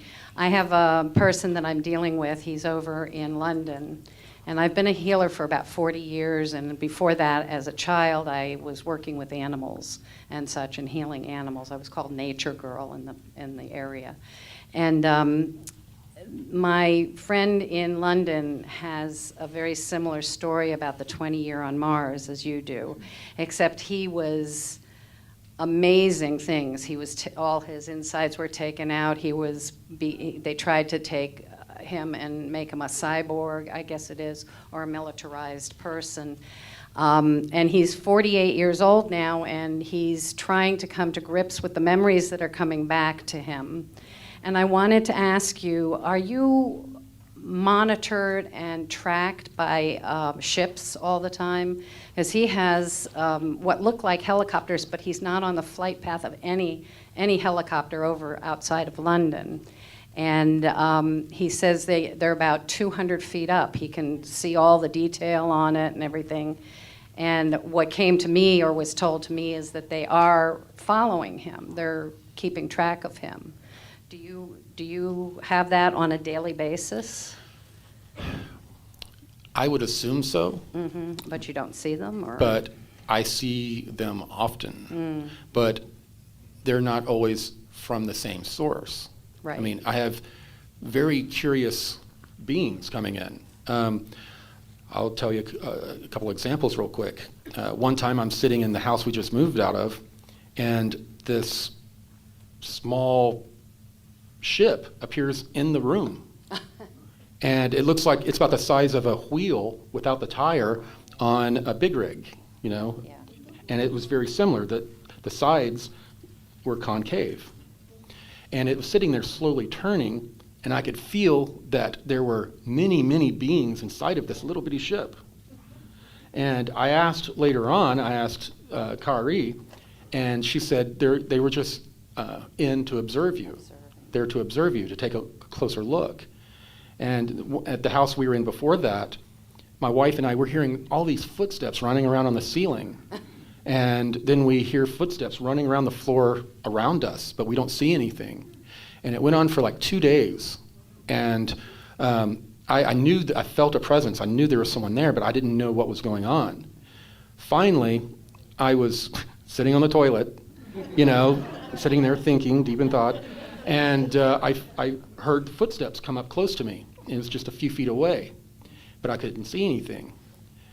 But this being leaned in and leaned into my awareness so I could see it. And I saw it had a head about the size of a grapefruit, and the top of its head was kind of like in,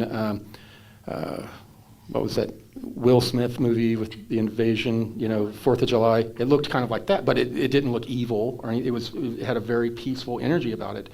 But it had that kind of a hammerhead, kind of cartilage-looking thing on the top of its head. And it leaned in, and it just wanted me to see, who it was. And then it pulled back, and then they left. They weren't there anymore, and they were there to observe. So yeah, a lot of weird things happen like that. Many people have been with me when I see a craft, and usually what occurs is, like I said, if you hang out with me long enough, you're going to see something. And usually what they've seen is we'll be outside, and they'll say, "Did you see that?" and I know immediately what they're talking about, like a gray sphere, metallic-looking sphere, will pop out from behind the clouds and pop back in, do a peekaboo thing, come in and out. Or it'll pop out and stay there and zig, zig, zig, and then go back. And the people with me, most of the time, had not ever seen a UFO. But that is a consistent thing I've seen. And like I said, the people that will see it and they'll talk about it, they'll be amazed because they never seen anything like that. They don't believe in that kind of thing. The next day, if I try to talk to most of them, they have no idea what I'm talking about. But I'm definitely, under observation, but I'm not aware all the time. I don't see, the same type of craft around, that's the same group observing me. I've had many encounters with alien beings and ships, both. I have many, many pictures on file of crafts that I've been near. It's really hard for people to understand that, and it's the logistics of it is the hardest part. Every single person on the planet is being picked up. Everybody, at some point, they're being picked up. So it's just a part of what's going on. Can you talk one thing about how you're being protected? Can you talk about that? That is kind of involved, and I'm being protected to a certain point. I'm being protected from certain things. But David calls it authorizing. Like if I begin to affect people's free will, then I begin to authorize the dropping of any protection that I have. So most of it depends on my own behavior and my own outlook on things. But I've been told that in every war there are casualties, and this is a war. So there's no guarantee that I'm going to survive. I could have some crazy person that's manipulated, sit in a crowd and hop up with a gun and shoot me. Any kind of things like that can happen. And if it does, then I'm okay with that just because of the understanding I've been given about what life is and about how really kind of insignificant the ego experience of separation is. But there's no guarantees. This is what you're doing is so important for us who are still in the body, not out of body, but in the body. Right. But well, there's been several times to where my sanity was in question for myself. When I was through the programs, I had many dozens of different beings that I either interfaced with or I sat on the other side of a window while they were being interrogated. And I wasn't directly interfacing with them. I was just picking up their emotions and trying to report back to the interrogator. So when a 8-foot-tall blue bird appeared to me, and I'd never heard of anything like it or seen anything like it. There was, these Project Bluebirds out there and all these things. I was extremely concerned about my sanity. I was like, okay, I've either gone nuts or somebody's like beaming shit into my head, So I was very concerned. And I went through, after the experience with that white Draco, it took me days. I had like an etheric hangover. My brain hurt and I felt drained for days, but it also affected my psyche to where, I was not acting myself, and so your psyche is going to be affected by any type of interaction with these beings. I hope that answers your question. Okay. Yeah. Corey, on the last few slides, you gave us a lot of different websites to go to, and especially for organizing, and I'm really interested in organizing meditation groups or like protest groups or something. Is there one of those sites that's better for that or not? Where Yeah, we if can you go to register our groups? secretspaceprogram.com, That's the best at the one? top, one of the things, I can't remember the name, I don't know if it's organize or it's something similar to that. Mhm. If you click on it, it brings you to another page, because we're still just building this out. It brings you to that meetup page to where you can start organizing people in your area. There are a number of tools that we have developed and are developing that are going to help people come together. But like I said, I don't want everybody coming necessarily together under the idea of the blue avians or the idea of we all need to come together. We're not going to be able, just agree to disagree on our belief systems and find a way to come together and focus on, just getting the truth, which is something we all are interested in. And on one of the last slides, there was a spaceship that you showed. It was like a cylindrical group or craft. That was the research vessel I was on. We just saw that last Sunday, and it disappeared into a cloud just like that. Is that, so it's not a non-terrestrial It's group? ours. It's ours. About 90% of what we see that we think are ET are ours. Because we now control our own airspace. We didn't have that ability before. So yeah. Hi, Corey. Was wondering what the Anshar and the blue avians think of us. Like, do they kind of look at us as like we might look at a monkey? No, let me explain this to you, because this upsets people too. Now, because of these lenses I was talking about, Americans, like if you go to, let's say, like I went to Haiti, when I was like 15, and I noticed that people in our group that had come from America were looking kind of down at people from like a third world country, seeing them, they're not as sophisticated as us, they're not this, they're not that.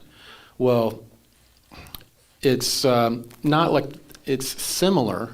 Not necessarily Anshar, but a lot of these beings, they look at us as completely underdeveloped, and it's a mess. Most of these beings do not want to come down. They don't want to interact with us. Interacting with us it's very unpleasant for them. But yes, many of them, I can't say all of them, because the Anshar, they see us as where they were at one time, and they have a loving, nurturing energy towards us. But a lot of these non-terrestrial beings, they look at us like anything from pets, to like a scientist who picks up the rat. If the rat gets upset or stressed or whatever, well, it's the rat's, compared to my lifetime, the rat's only going to be here, a year. Many of them have that type of perception of us. Hi, Corey. My name is Allison. Hello. I want to thank you for your bravery.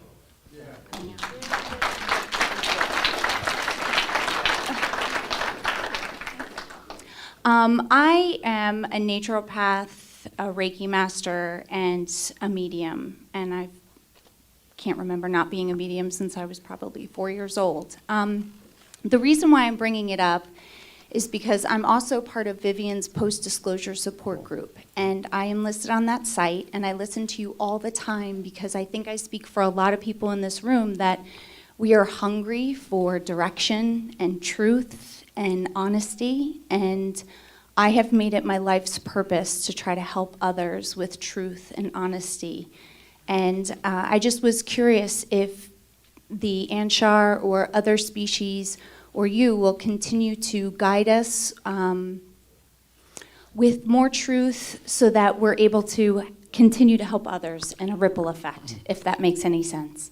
The closer we get to this event, the more I'm going to be taken out of the process. Okay, that was my fear. Yeah, no, it's not. Don't be afraid. Okay. Be happy, because the Anshar and other groups, they are starting to connect with people through dream states. They're connecting with people's higher selves, and your higher self determines if you get a communication, what type of communication you'll get, or what type of preparation you need before a communication. Right. The positive beings approach you that way. They have to. It's cosmic law. Okay. So I am going to fade into the background of chatter. All of these people already are starting to contact me. They're getting communications in dream states, and they're going to develop into face-to-face communications with a lot of these different beings, not just the Anshar. So, and I'm happy about this. I'm just going to be one voice among many as time goes by. And people like the two of you, that mediums, starseed types that are here, service to others, and are open to that, are going to start receiving it first. But eventually, everyone is going to start to have some sort of a communication that their higher self allows. Or, so. Yeah, because I see the fear, and I can feel it from others, that empathetic piece of feeling the fear from others and wanting to kind of quiet that noise, quiet their energy, make them feel at ease and less chaos. So I guess I was just fearful of myself, fearful myself for others to quiet that and get the truth. So, I mean, I feel them. I resonate with what you were saying in the sense that I hear them and I feel them, but sometimes they don't always step outside the veil. I've seen it a few times, but it's not often that they'll do it. So when I feel it and I don't see anything, that's where I'm like, okay, is Right. more information coming? Or, so I can feel the anticipation and that little bit of anxiety. So. Right. This is changing from a spectator sport to an all-inclusive game. Yeah. We're all being pulled into it. If what the Anshar has told me, or if it's remotely true, then I'm just going to be a part of the wider chatter of all these other people that are starting to get this communication. And usually it's going to happen through dreams, Okay. and information downloads is one of the things I didn't mention that happened during the eclipse. After the Anshar gave me this information, I thought, okay, the eclipse, if we get a certain amount of people meditating, everyone's going to say, I saw an Anshar, I had a visitation. But they were like, no. It was me looking through my lens again. Exactly. That they were going to be mainly what occurred during the eclipse and has occurred since then are people getting downloads. I hear more than anything else, I don't hear about people saying, oh, I'm having more, I have heard this, people having dreams about these beings, but the main thing that's being reported to me are people out of the blue receiving downloads of information. And that's to prepare, that's their higher self allowing you to receive information for you to be prepared to have more contact. Okay, wonderful. Thank you. Hi, Khari. I have a very quick question, but before I start, I also want to mention a little bit thing. And my husband insists I should say that I did the volunteer work of the translate your website from English to the Chinese for the Thank you. sphere being aligned. I'm amazed at the interest coming from China. There's a lot of very awakened people there, and we receive very little news or information about what's going on in China and other places, so we don't realize the growth that's occurring there. There's a lot of very awake people there. My question will be, I have been working with my higher self for several years. I know how to do it, but I don't understand the concept. Is our higher self from different dimensions, from different timelines, or something like that? Yes. The way it was shown to me, which is very hard to depict, I'm trying to get some animators to help me. I don't know how to explain it. I'll start at the bottom then, I guess. You have self, and then you have the higher self, and the higher self goes up through all the densities until it connects back to the one infinite creator. It branches off from the one infinite creator. And right now, and ego-wise, we're here in self. And as we go up, we go to higher self. And then until self drops off and there's just higher, until you return to the one infinite creator. We're all aspects. It's almost like eddies twisting down, and you're coming down to this density of and this awareness of self. Does that make sense? Sort of, yeah. It's really hard to, but yes, we are multi-dimensional beings. That we all have the same connection. There's no difference between us. We all have the same connection that in origin, which is the one infinite creator. And we're all a branch of that one infinite creator with different levels of awareness. And the level of awareness we have right now is down in the ego and self. And as consciousness expands and we go up these higher rungs of consciousness and higher self, we'll get to the point where self won't even be a part of the equation in our experience. It'll just be higher, the higher. So where do you think you go when you reincarnate? So you die, you go where before you come back to get to the Yeah, I don't know. And if I were to tell you, I would just be telling you my belief system. Yeah, maybe. I may not have the ability to conceive what that realm is like. Our level of consciousness, we can't perceive certain things. Thank you.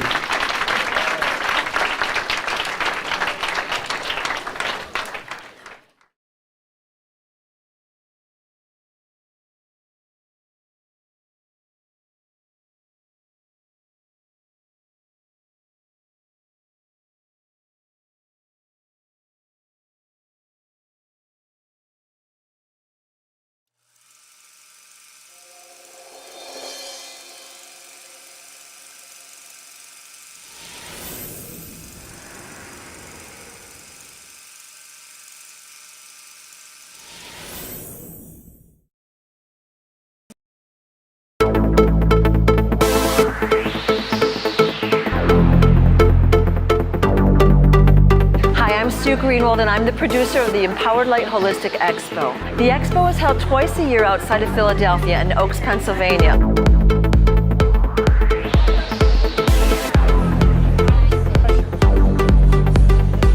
My experience here has been awesome. There's a lot of energy here. There's a lot more energy than I expected. There really is.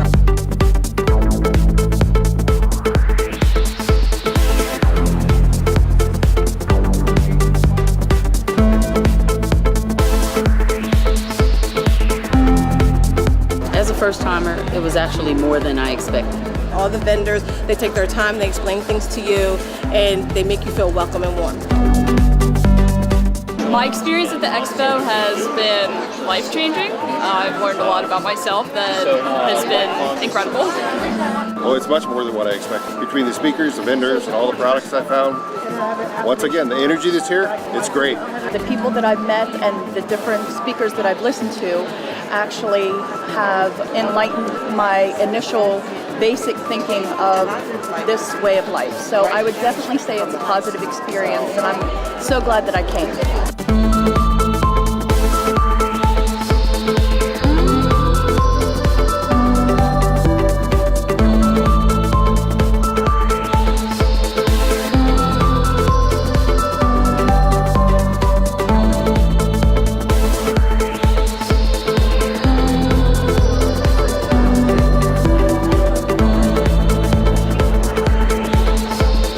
The Empowered Light Expo really has the pull of getting people from all different categories of light.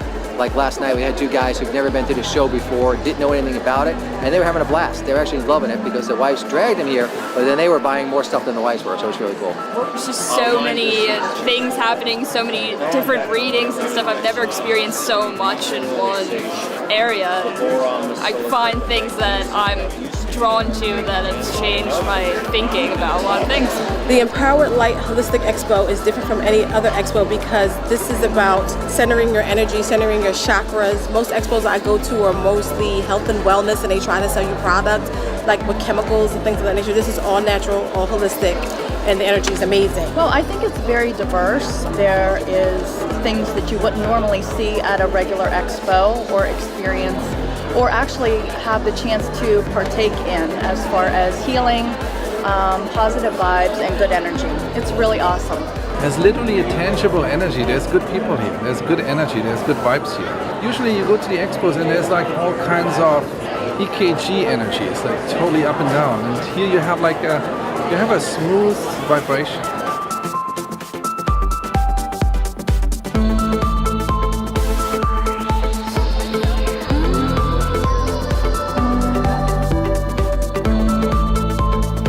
Come on down. It's great.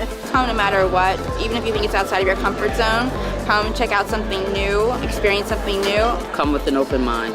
Come with an open mind and come just to experience and feel the energy. Come to this expo. Just do it. Don't even overthink it, you'll be pleasantly surprised. Come to the next expo. It's going to be an amazing experience. You're literally going to meet like kindred spirits. Our next expo is planned for April 27th through 29th, 2018. We're going to have over 100 holistically oriented vendors and speakers in 4 rooms. Many of our talks, lectures, and workshops are free, included with your general admission ticket. Go to our website, www.empoweredlight.com, and be part of the change.